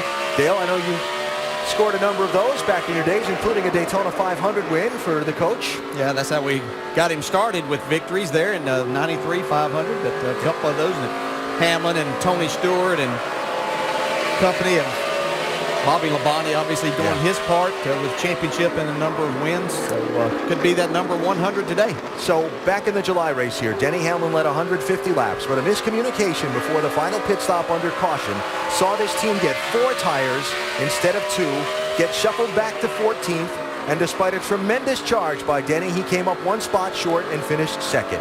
So you're back behind the wheel. You've got another car that's just as dominant as the one you had before. You've still got that pit stop to go.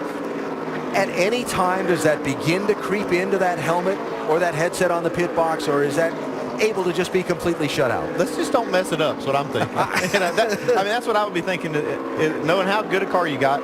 Just don't mess it up. You don't need to do anything special, great. Just do your deal and don't make any mistakes. Yeah, and I think it was a little bit of miscommunication. I think they'll probably have a better line of that today. And we saw Kyle Busch earlier reporting potential engine troubles. Jamie's a lap down. They had a look under the hood on that last pit stop. Yes, they did, and his crew chief, Dave Rogers, did confirm to me he thinks it is a cylinder that has gone down. He said he can hear the engine pulsating, but regardless, it's internal. There's nothing they can do about it. All they can do is ride around. On the flip side, you saw him help out his teammate, Denny Hamlin. But the day started bright for Kyle, who led 48 laps, but now he's just trying to stay out of the way of the chasers.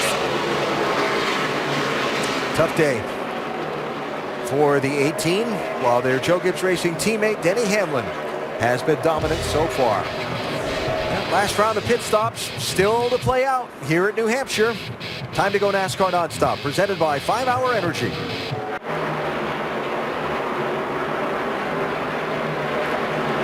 The second race in the chase for the NASCAR Sprint Cup, the Sylvania 300, New Hampshire Motor Speedway, on a spectacular first Sunday of fall. Denny Hamlin has been spectacular so far in this 11 car. As we reset with Fresh Off the Wire, served by KFC. Hamlin, the dominant driver so far. The 13 lead changes helped a lot by green flag pit stops that we've had today. But Hamlin has been out in front for 122 of the 225 laps. Brian Vickers with a solid drive, including a little track position play. And so far, most all of the championship chasers running solidly. The worst of them is back in 16th position. Still to come, another round of pit stops. They'll be happening very soon. Will we see another caution flag that will change the strategy picture around in the big end of this race? As I see the final segments of this race playing out, I've got kind of 3 or 4 players on my mind. First are the first 2 drivers on the track, Denny Hamlin and Jimmy Johnson. They've both shown strength in moving through the traffic. Can Johnson and company find some way to get to this 11 and get the win? I haven't seen any evidence of it yet. I mean, I think that Jimmy's got a good car. I'm not sure we've seen everything that 11 car can do because he's had a good cushion most of the day. I'm not sure that Jimmy's got anything for him. I think the only thing that beats the 11 today is the 11 making another mistake somewhere along the way. We saw them do that last weekend and certainly here in qualifying, but you know, they've rectified all those problems. Jimmy Johnson's got a really, really good race car. You know, if it gets to the point he could get a restart beside of Denny Hamlin, then he could make some difference there. Brian Vickers running 3rd, and here's Clint Boyer running in 4th position, having a solid day, Dave. And his crew among those down here loosening up, getting ready for the final pit stop. And if you're crew chief Brian Patty, a little tough to tell what to do for your driver. Make sure all your fans are on. Come on! Find us a 10th here, man. You gotta light me up with something. What you're doing ain't doing air pressure, air pressure, air pressure. I haven't done air pressure but 1 stop. It's been a wedge, bud. Okay, maybe not so tough. Tighten him up. And part of the reason for the loose race car, Brian told me, even though they finished 3rd in July, the car was too tight all day long. So it's been on the loose side, and Clint needs him to nail it on the final stop. Never let it be said that there's no emotion in Clint Boyer's voice in the middle of a race. Yeah, he's telling him what he needs. Jeff Gordon picking up a spot, sliding around Tony Stewart. That puts Gordon into 5th position. Gordon started on pole, led the first few laps of the race. An ill-handling car dropped him back in traffic some. They have made constant adjustments on this 24 each time down the pit lane, and now he's moving closer to the front. Yeah, and it's solid, but I think we're seeing something with Tony Stewart once again that Andy pointed out earlier. His car's pretty good on the shorter runs, but after he get up over 40 laps, it seems like they really struggled with Tony's car. Thinking about 9 laps till we see green flag pit stops by some of these front runners.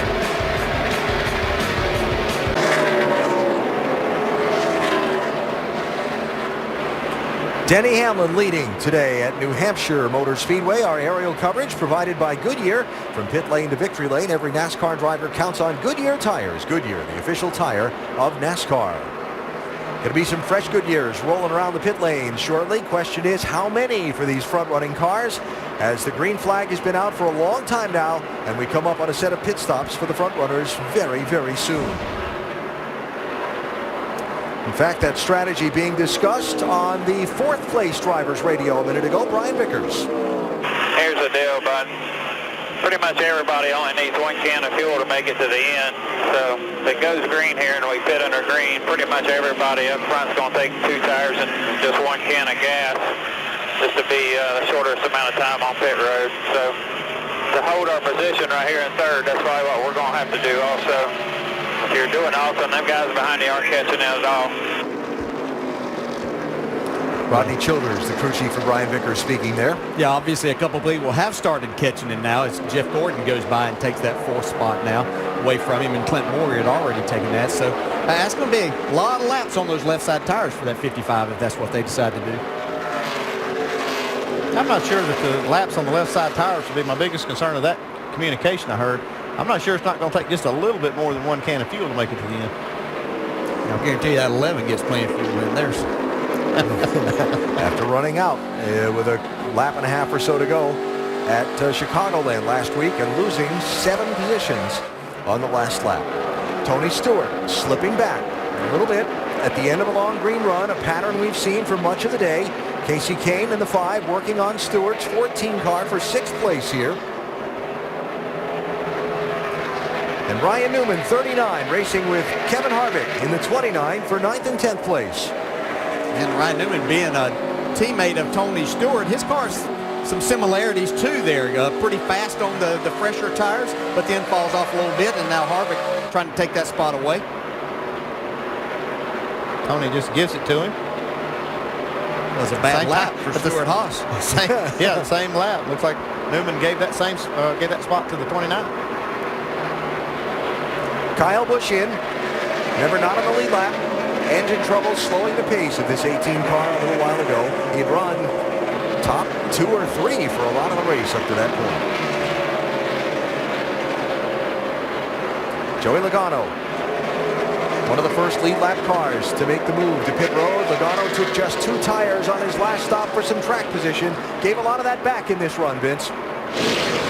That's right, Alan. The car is getting better. It's still a little bit too free of the turn, so they've got the wrench in the right rear, going to make an adjustment there. It's a 4-tire change for Joey Logano. They've been working on it all day long, still trying to find that sweet spot. Denny Hamlin, the leader, continues by while Dale Earnhardt Jr. hits the pit lane, Dave. Struggling in 16th position, but the good news is the last adjustment did work. The 2-tire stop, it is tighter than it was before. It was very loose.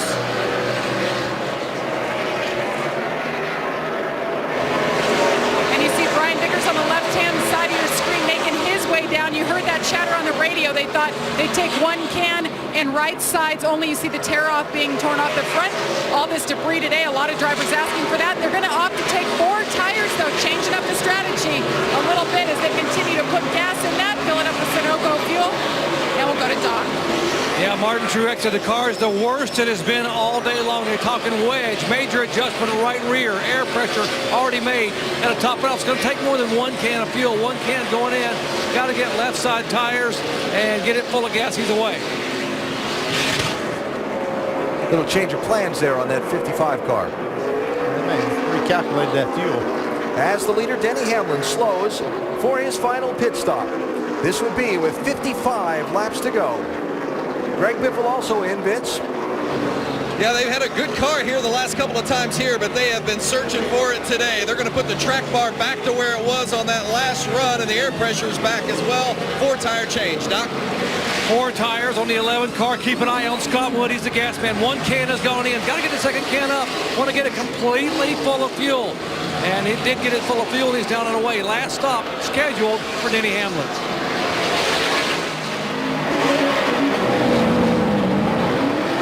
Kevin Harvick is away. Jimmy Johnson took the lead when Denny Hamlin pitted. Now he's in, Jamie. Yes, and he's saying he's still a little bit free on exit. The team is fired up. Right now, as it stands, Jimmy Johnson would take over the points lead over Brad Keselowski. They're keeping that in mind. It's going to be a 4-tire stop for the 48. They've been flawless all day, Dave. 17 of Matt Kenseth is in, loose, in and off the corner. And the slow is just plain, the middle is just plain slow. Doc? Made a track bar adjustment and went down on the air on the right side tires for 4-tire change for Casey Kane, trying to get the car to come to life here in the final stop. Here comes Jeff Gordon to you, Vince.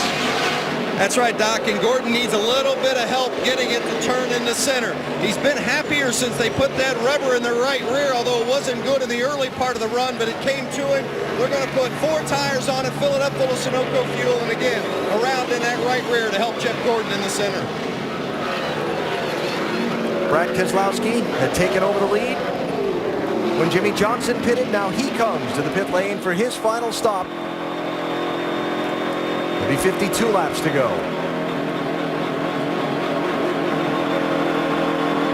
There he is, Vince. He was the winner last week at Chicagoland Speedway. Brad Keselowski tied her up off the turns, but he says that's okay for the start of the runs. They've been a better long-run car today. Right sides only for the two of Keselowski.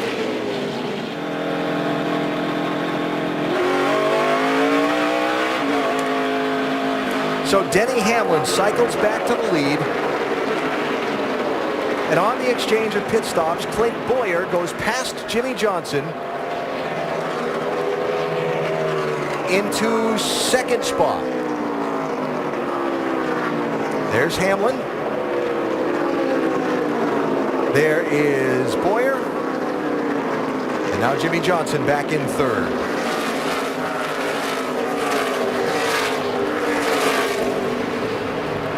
.50 laps to go. Will we see another yellow flag? Will there be that late twist in the Sylvania 300? We go NASCAR Nonstop, presented by 5-Hour Energy.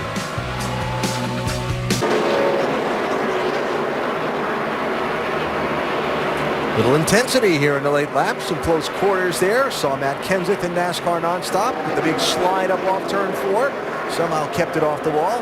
And Denny Hamlin, the race leader, putting Carl Edwards a lap down. Edwards in 19th position with 45 laps to go.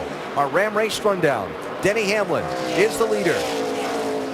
Multiple lead changes, a lot because of green flag pit stops. Hamlin's done a lot of the leading today. He's been the man. The biggest movers, Brian Vickers and Sam Hornish Jr. had to start at the back of the field because Hornish wasn't here for practice and qualifying. And Vickers' team had to make an engine change between the end of practice and the start of the race. Only 3 caution flags in the race so far, a competition caution and then 2 for debris. A very clean race here at the Magic Mile today, and a very dominant race for Denny Hamlin, who now needs to find a way to close it out. He's had dominant cars in the past here recently, and it hasn't worked out the way he wanted it to. This race a year ago, he was out of fuel with 3 to go, not leading the race, but out of fuel with 3 to go. Lost a bunch of ground in the finishing order. Then this race in July, that late miscommunication on the last pit stop. The difficulties at the end of the Chicagoland race last week that cost him some positions in the final laps.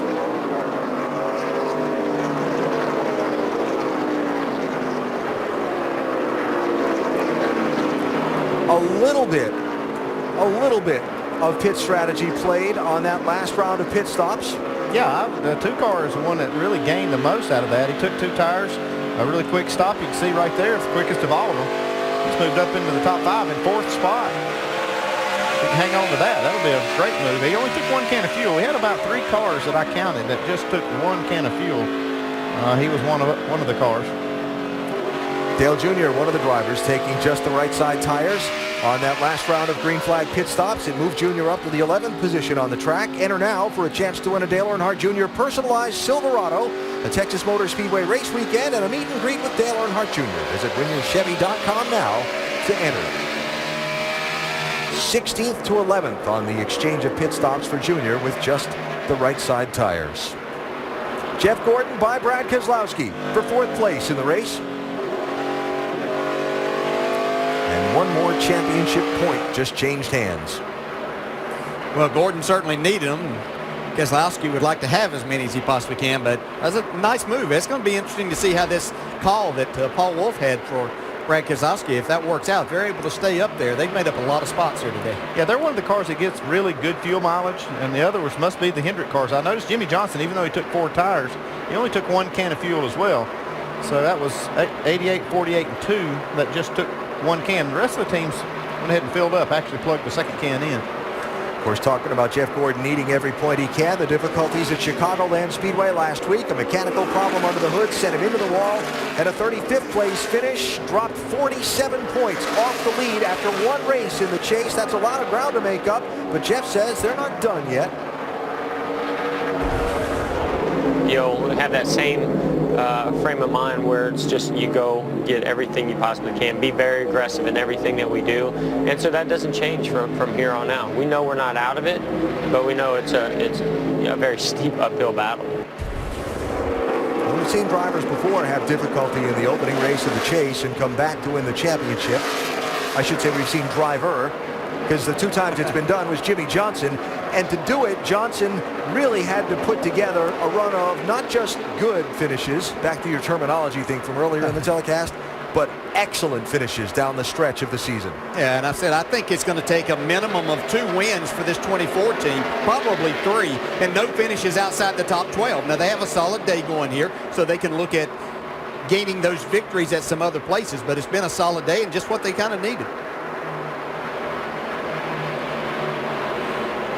Check the gap, 1st to 2nd. It's a big one. Denny Hamlin, lap car, lap car, lap car, lap car, lap car. Jimmy Johnson. Yeah, he's got a good lead. Like I said, Jimmy Johnson's car is like best of the rest today. Yeah, and the difficulty is that Hamlin keeps running laps most of the time that are a little bit faster than what Jimmy's able to. Now, Jimmy Johnson said after getting beaten by Brad Keselowski last Sunday at Chicagoland, said that his mindset is top 3 finishes. Knock out top 3s and get to race 6 or 7 in the chase, and then look at where you stand and see what you've got to do to win the championship. Certainly in position for a top 3 finish here today. Denny Hamlin try to run it out and pick up a win, Doc. And guys, about an hour before the race today, Darian Grubb took a page out of his car owner Joe Gibbs book and called a huddle. He huddled his entire team in the holler, and I was able to go in and listen. And he told these guys, you know, we've made mistakes last week and on Friday, but we're better than that, guys. We are experienced, we're talented, we have to focus and concentrate. And he told them, you know what? We have the best car and driver here, and Denny Hamlin has promised he will win this race if we do our job. And we got to go out there and do our job. And apparently, what's happened on the racetrack and on pit road, the huddle worked. They've all done their job. Only 5 races in the chase were won by drivers who time trialed 30th or worse. 2 of those 5 won by Denny Hamlin. He's trying to make it 3 for 6 as we go NASCAR Nonstop, presented by 5 Hour Energy.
Inside the final 30 laps in the Sylvania 300 at New Hampshire Motor Speedway, Denny Hamlin has dominated the day so far. Can he finish it off and take home the trophy?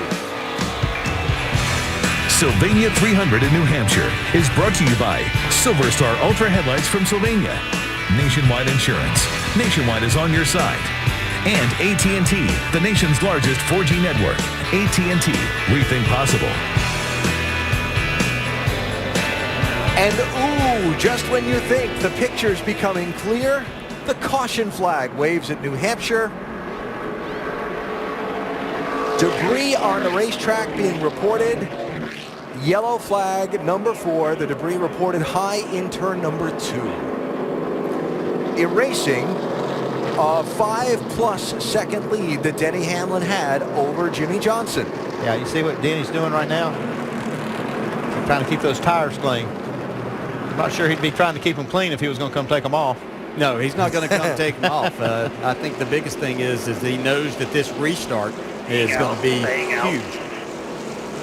18 cars on the lead lap. That was Denny Hamlin's radio. You heard Darian Grubb saying, stay out, stay out. Which of the 18 lead lap cars will come in? Yeah, that's the question. Where is it going to start?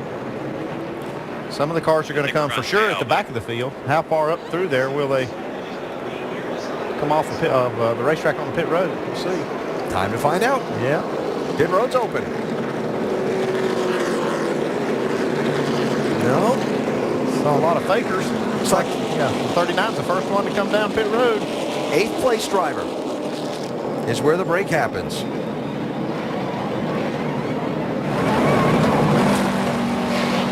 Car of Kevin Harvick will take 2 fresh tires. They were far enough back to do it. Ryan Newman on pit road for 2 as well. And the 14 of Tony Stewart, right sides. They figured they'd come. He was slipping back. The car wasn't handling that well. As you saw, the 88 pitted, and he's gone.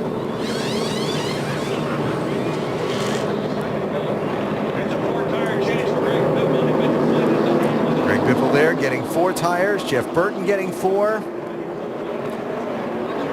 Can they make up any ground in the last run to the finish of this race? Free pass to Carl Edwards. And the first time in the last 5 races for the NASCAR Sprint Cup Series here in New Hampshire that the caution is waived inside the last 50 laps.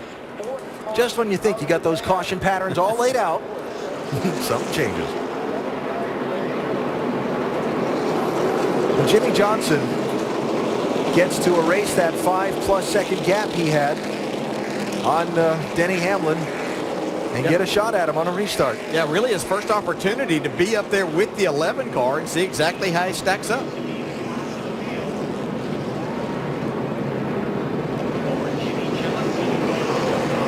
And Clint Boyer running 3rd, Jeff Gordon 4th, Brad Keselowski 5th. Kevin Harvick had a very close call on the pit lane just a minute ago during these stops. Now, I think it was the 17 crew member that had the close call, right? He made it look a little worse than it was. See, all these cars really tight coming off pit road trying to race each other. Kevin is our ESPN in-race reporter today. Hey, Kevin, Dale Jarrett, you have a copy?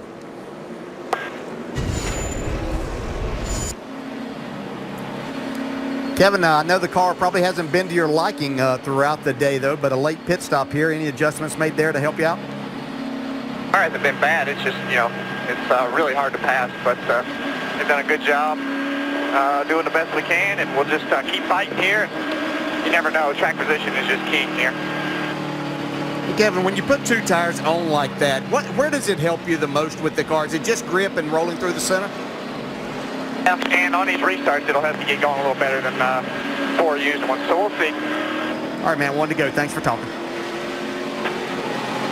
Kevin Harvick in 11th position for this restart. And here at New Hampshire, Kevin, one of the 14 drivers in this field who've gone to victory lane at this racetrack before. He's had a lot of success here. He's just been in the back half of that top 10 or just outside of it all day. So the top 8 cars on the restart did not pit. First one off the pit lane is Ryan Newman in 9th position. And Denny Hamlin, who after the disappointment at the finish of the Chicagoland race, when a mistake on pit road ran them out of fuel, essentially said, it's all right, we're going to come back and win at New Hampshire, this being that next week. He's dominated today. 23 laps separate him from the trophy. Jimmy Johnson to his outside.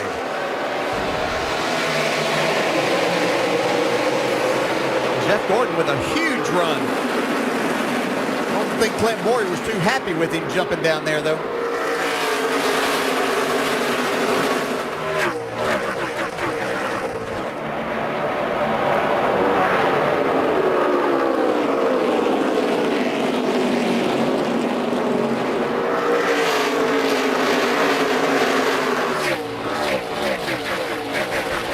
I'm just holding my breath to see if they made it through that first lap, because there's a lot of people driving awfully hard. It was just incredible how fast that 11 car is. I mean, this getting up to speed, getting going. Talked about the difficulty, how slick this racetrack is. Never know it watching him. No, made it look easy today.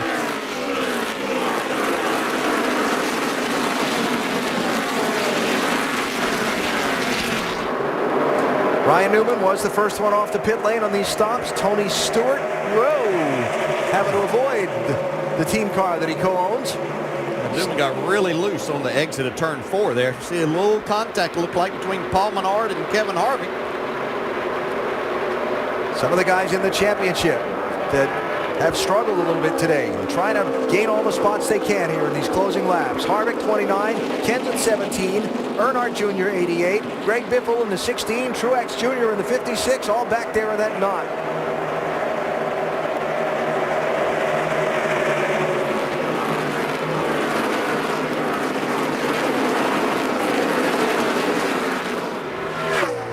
This part of the race where those times today where drivers let other drivers go, that's out the window now. You got to take and get everything that you possibly can. It might even mean trading some sheet metal right now. 13th and 14th place here. Matt Kenseth 17, Dale Earnhardt Jr. 88. And we'll put Jeff Burton in the 31 in the mix as Greg Biffle pops out of line in the 16. Working on Martin Truex Jr. for 17th place. Yeah, Truex had a run on Regan Smith there in the 78. Got a little bit loose, had to come out of the gas. Biffle took advantage, took the spot away. Here comes Truex, up Biffle into the wall.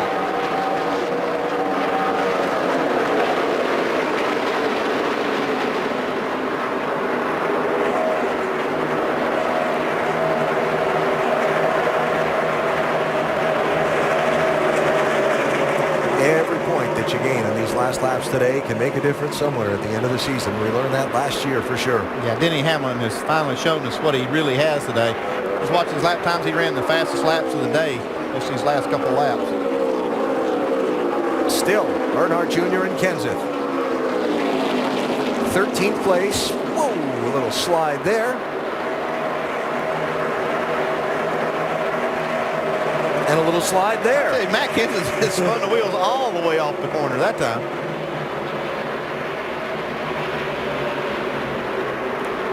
About how the Fords were struggling. Kenseth is the first Ford up in 14th spot this week. That's so surprising, isn't it? I mean, Greg Biffle and Matt Kenseth led the championship almost all season between them.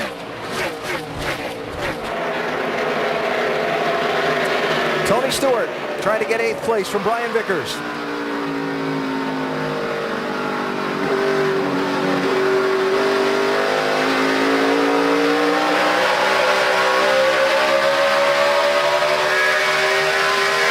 Dale, you were talking about earlier all the different things a driver can try here, and Tony with the little stab on the accelerator there to try and get the car to set and cut the way you wanted it to. Yeah, just carry a little bit of speed there, get the car turned where he can really get back in the gas. Tony's one of the best at doing that. Fun to watch him drive. Make sure all your switches are up if you close anything. Ooh, good reminder. Thank you. Yeah, he's talking about those brake duct hoses and fans just to make sure they don't have any kind of issue there. One of the traditional issues here at New Hampshire with long straightaways and those flat tight corners is a lot of brake heat, and we've seen a lot in races past here that right front tire will sometimes just get melted by brake heat. Haven't seen that here today. Well, one of the things that they have an ability to shut these fans off and basically have a valve to shut the airflow off. And they probably did that on that restart just to have a little extra speed for a few laps. And that was a good reminder from the crew chief, Darian Grubb, to turn them back on. Well, Jimmy Johnson has been faster the last 2 laps than Denny Hamlin, but it was 0.02 of a second each lap. That might have been while Denny was turning the fans back on. At 0.02 of a second, he's going to need a lot more laps than there are left. But still, for Jimmy Johnson, first, he's going to finish the day ahead of Brad Keselowski the way that it looks at the moment. And second, he's going to keep pace basically with Denny Hamlin for the most part today because of the points Hamlin gave up at Chicagoland last week. Yeah, Jeff Gordon with another solid run, was solidly in the top 5 last week. Has to be thinking a little bit what if we didn't have that parts failure there that put us into the wall. Again, it looks like this team is ready to get another victory. Where will that come? But it's going to take more than one to get back in this battle. Another point for Tony Stewart by Joey Logano for 7th. Well, those 2 tires that Smokewind got looked like it helped him be able to drive forward, and we've talked all day about how his car's a little better on the shorter runs. Yeah, he's made the most of that tire change when those cars came down pit road. We saw Ryan Newman. He was the first one down pit road to get tires, but he's behind Tony now. Tony's making a little headway. Stewart right now, as they run, shaping up to be about 10 points behind what would be Jimmy Johnson, with now 10 laps to go in this race. You look at the lead lap cars coming through. It's about this time when you think about your teammate out there running on 7 cylinders, that you hear all these strange noises out of the engine with the day that he's had. That's about the only thing that's going to keep him from winning. Yeah, you don't even have to have a teammate to have problems. When you had a car like that, you're just sitting there, wondering if something is going to happen. As we see Martin Truex still battling, trying to get another position at another point. But that's one way to do it. Yeah, more than one way to get it. I just hope that doesn't come back to bite you in the next corner. Yeah, that might not be exactly the way to make friends, but you're not doing that right now. See, Truex went back then, couldn't get off the corner after. Regan Smith, 78, saying earlier this weekend wasn't sure what his future held. Wasn't positive he was going to be back aboard this 78 car beyond the end of this season.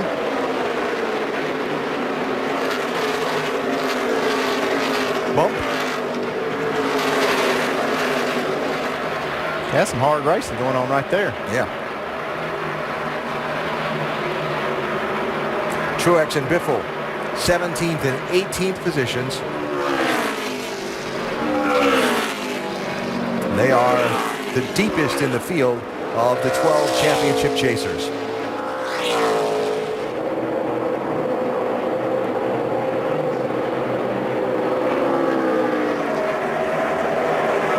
And the 2 Childress cars, they've been racing each other ever since they came off pit road after that last stop. Yeah, it looked like the adjustments that Harvick made in getting those 2 tires didn't really gain him anything from what he was doing. I know that he was probably hoping that might be able to pick up a few spots, which are points in this championship. When you've had a day like Harvick's had, you just try anything, any spark you think you can find. It's like this 88 car, though, has done a little better since he made his stop. Yeah, he's able to at least get by Matt Kenseth, someone that was running in front of him. So I know they were hoping for and expecting a lot more from this today, but going to come out of here to where it hasn't put him out of the championship battle by any means.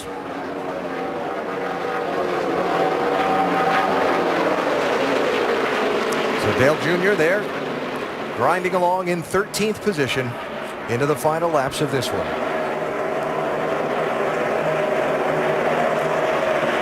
Less than 5 laps to go for Denny Hamlin.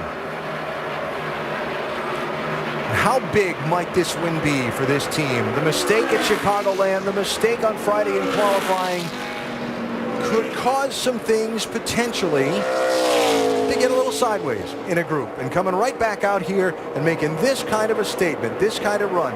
Team with the fastest pit stop all day, making the right adjustments, driver doing his job as well as he had. What a statement. Yeah, they've made a good rebound, and I was watching, like I said, to start the show.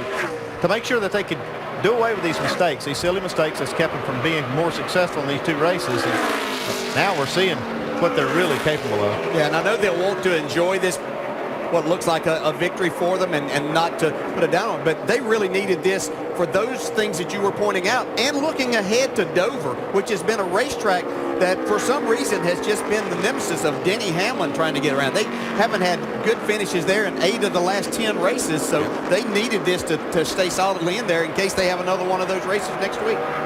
Darian Grubb winning crew chief in this race a year ago. Went on to win the NASCAR Sprint Cup Series championship.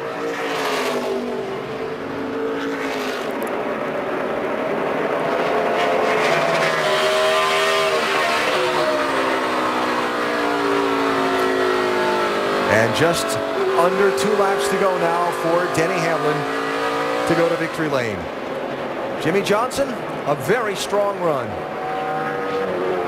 Started back in 20th position, rolled his way up eventually into the top 5 and up now to 2nd place, but that's going to be best in class today. One more, 2.5 seconds.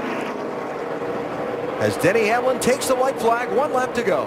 Just a great job by this driver. We've talked about how good he is at this racetrack. He put all of those good skills to use today. Yeah, and so did his team. Best pit stop of the day, and by far the best handling race car. And the winner of the 2nd race in the chase has gone on to win the NASCAR Sprint Cup Series championship the last 3 consecutive years. Twice by Jimmy Johnson, once by Tony Stewart. The 2nd chase race in 2012 goes to Denny Hamlin at New Hampshire. Hamlin wins it by 2.5 seconds over Jimmy Johnson. Jeff Gordon finishes 3rd.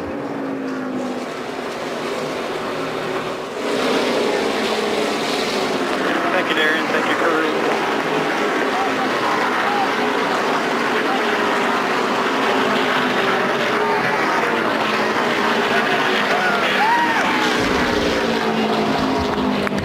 He led nearly 2/3 of the race after starting 28th on the grid. Doc, if there needed to be an answer, the statement was made loudly today by both driver and team. Absolutely, getting in here with Darian Grubb. And Darian, it looks like the pre-race huddle and pep talk worked perfectly. Your driver and your pit crew were flawless today. Yeah, they really will. They did an awesome job. The pep talk really didn't do much because these boys are professionals. They were going to do that regardless, but it's good to know that the driver's behind us and we're behind him. All right, Darian Grubb headed to victory lane, and now time for some burnout action by Denny Hamlin, guys. He is going to burn it down. Denny Hamlin, the winner at New Hampshire today in the Sylvania 300. Lots of post-race coverage still to come from the Magic Mile, including Victory Lane, which comes after We Go NASCAR Nonstop, presented by 5 Hour Energy.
Well, quite a celebration, as you saw from Denny Hamlin, who, first of all, might have done one of the best burnouts we've seen in a long time. He almost got into drifting territory there. I want to tell you, this is the best one I think I've ever seen. It's probably the longest burnout I've ever seen after a race.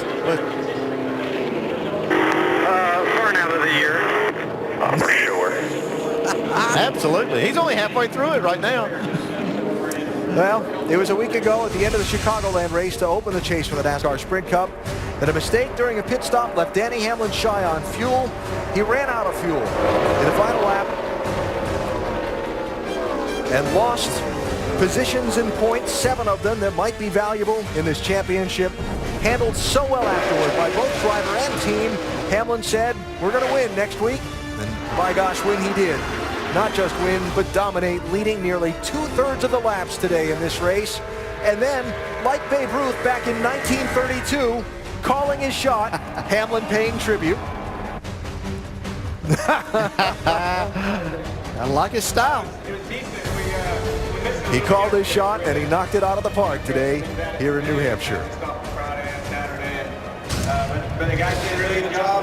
It was a solid race for us. We worked quite exhaustively. Victory Lane is presented by Tire Rack. Everybody expanded, but home runs, the church team did a great job again, and we'll just get ready for Dover next week. Look forward to that.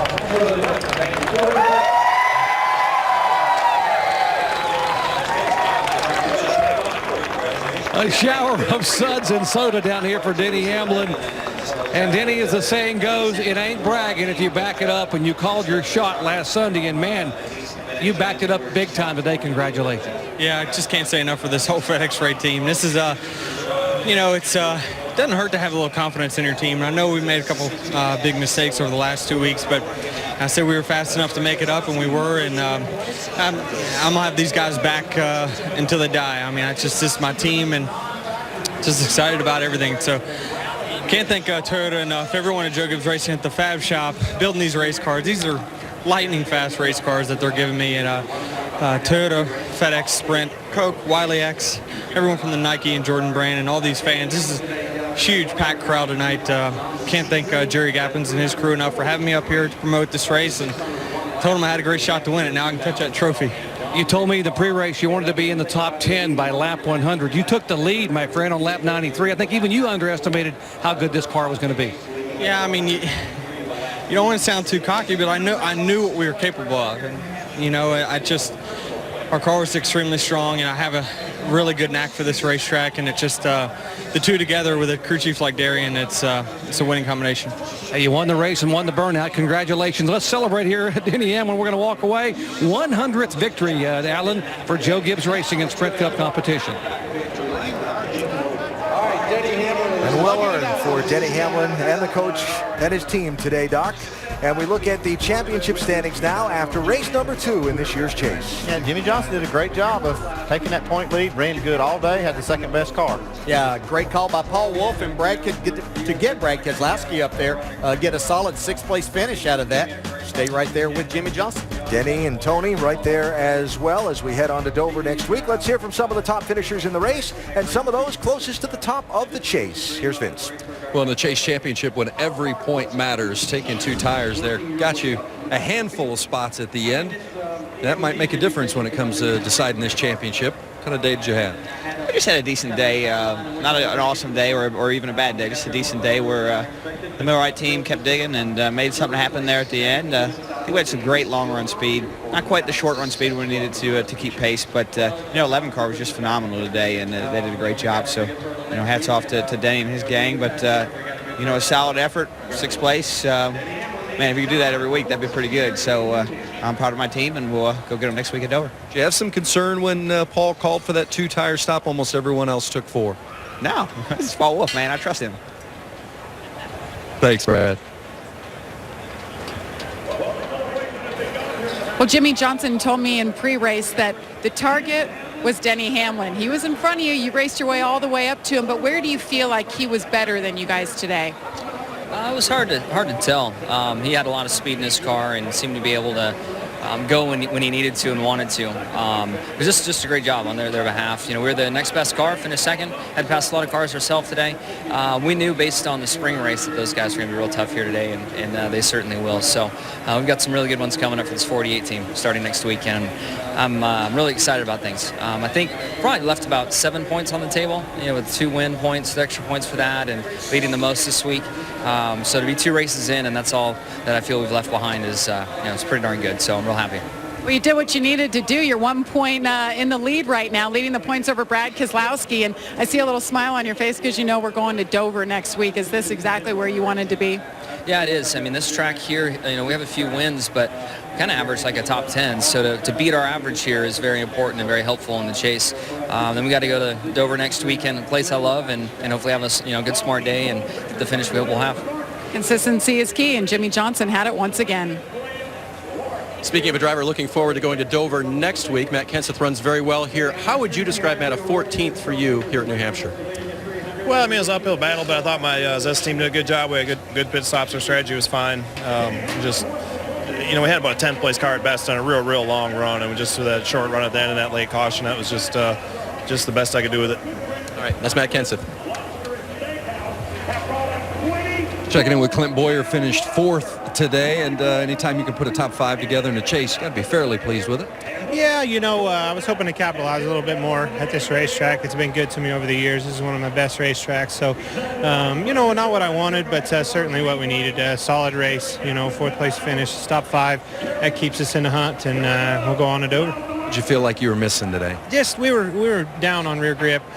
From the time we unloaded, I was just a little bit too loose in and loose off. I couldn't quite get in the corner and pull on the wheel and couldn't, get it across the center. And then I couldn't put the throttle down up off quite as good as I needed to. Fought, dug hard. Proud of the guys for all their efforts. Just couldn't quite get it where it needed to be. Thanks, Clint. 4th place today for Clint Boyer. Vince, thanks. We've heard mention of Dover, Matt Kenseth, Jimmy Johnson. Looking forward to the Monster Mile next Sunday, as are we, and hope you can join us at the track. Dover, Talladega, the big wild card, Charlotte, and more upcoming in the chase for the NASCAR Sprint Cup. NASCAR.com/tickets if you'd like to join us at the racetrack, and of course all of those telecasts upcoming on the ESPN family of networks. So Denny Hamlin dominated from deep in the pack where the starting grid was concerned today. Final thoughts on what you saw? Yeah, domination.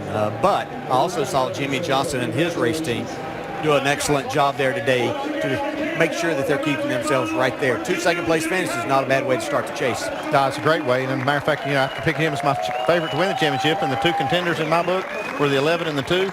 Nothing happened today to change my mind on that. I saw the 2 car do a great job of executing. And, man, the 11 car is so dominant. And I saw all the drivers in the chase finish toward the front of the pack, which is what you're supposed to do. First ever race in the chase where a chaser didn't finish outside the top 20. They all kept it at least fairly close. Casey Kane had a good run today, Jamie. Top 5. Heck of a day for the Hendrick Motorsports guys, and you're sitting here having a debrief with Jeff and Jimmy. What'd you take away from today and how your chase is shaping up? We had another consistent day. Our Farmers Insurance Chevrolet was fast, not as fast as a few of those guys, but it was good. I just thought I couldn't get the car to turn when it would load. I think it was just on the splitter a little too hard and chatter the front. So we just need to work on that, but we couldn't fix it during the race. So we had what we had, and the team did a really nice job on pit road with stops and things to keep us towards the front. We've been pretty consistent so far. So the first 2 is good for the chase, and hopefully we can keep it going and get a little faster if we want to catch those other guys. It would, that'd be pretty cool. Denny was great today. All right, consistency once again. Casey Kane, 5th in points, Alan.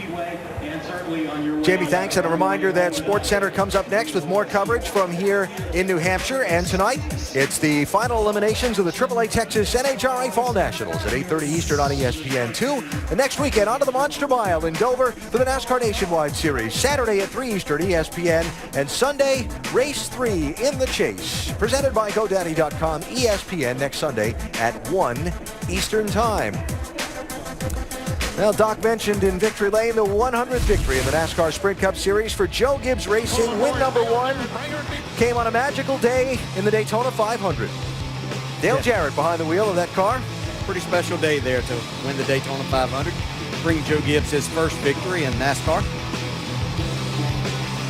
Of course, Mom Martha watching, and Daddy Ned calling the race for CBS up at the broadcast booth. Certainly one of the more memorable days for a lot of longtime fans of the sport. Win number 100 comes on a statement day for Denny Hamlin and his group within Joe Gibbs Racing. If they were to get sidetracked by anything, last Sunday and Friday might have happened, but not so. They kept it together, and not only that, they got Coach Gibbs' 100th trophy, Doc. And, Coach, we were just showing the very first victory at Daytona with some guy named Dale Jarrett, and now today, 100th victory. Congratulations. What does this mean to you and this team? Well, I just want to say thanks to everybody back home. It's absolute thrill to be here. FedEx, but we got to thank Home Depot, Dollar General, Mars, and M&M's, all of our sponsors. Just really appreciate that for us to be able to get 100. Appreciate everybody back home, motor room, all the way across the shop, technical guys, fab shop, everybody. Thanks. It's just a big deal to know that we were, as a group, it took all of us to be able to get to this point, so I'm thrilled with it. The commercial says that a young man told you when he was 10 years old, if you would hire him, he would win you a NASCAR championship. That young man was Denny Hamlin. Today, one step closer. I told everybody, he didn't tell me I was going to have to pay him $1 million to drive for me when he was 10. I'm thrilled to have Denny driving for us. It was I walked out and he was standing there, and thank goodness they took a picture. It was great. And Denny, I appreciate his family, everybody. It's a great story for him. Really, JD deserves the credit. He spotted him driving late models. He said, come on down and get in the test. He got in the test. He was first. Put him in a truck. He wound up 11th, very first race. Put him in a nationwide car. He wound up 9th. And JD goes, I think we ought to sign this guy. And I go, good idea. And the rest, they say, is history. Let's check in where Jamie Little's caught up with Jeff Gordon. Well, Jeff Gordon took a look at those points, and he's 45 points back in 12th, but you're still optimistic. Well, we gained a lot on a lot of guys, and, it's going to be tough to gain on guys like the 48 and the 2, and certainly today nobody was going to gain on that 11, but it was still a really great effort, top 3. Hey, what happened in Chicago would have back-to-back top 5s, I think, but still a great effort by the Drive-In Hunger Chevrolet team. I thought the pit stops were great. I mean, all the way around, a great effort this weekend. Great calls in the pits, adjustments as well. That was the best the car been all day long, was right there at the end, and that's all you can ask for. We didn't have a car that could win. I thought we were about a third, maybe 5th place car. We come home third. That's pretty good.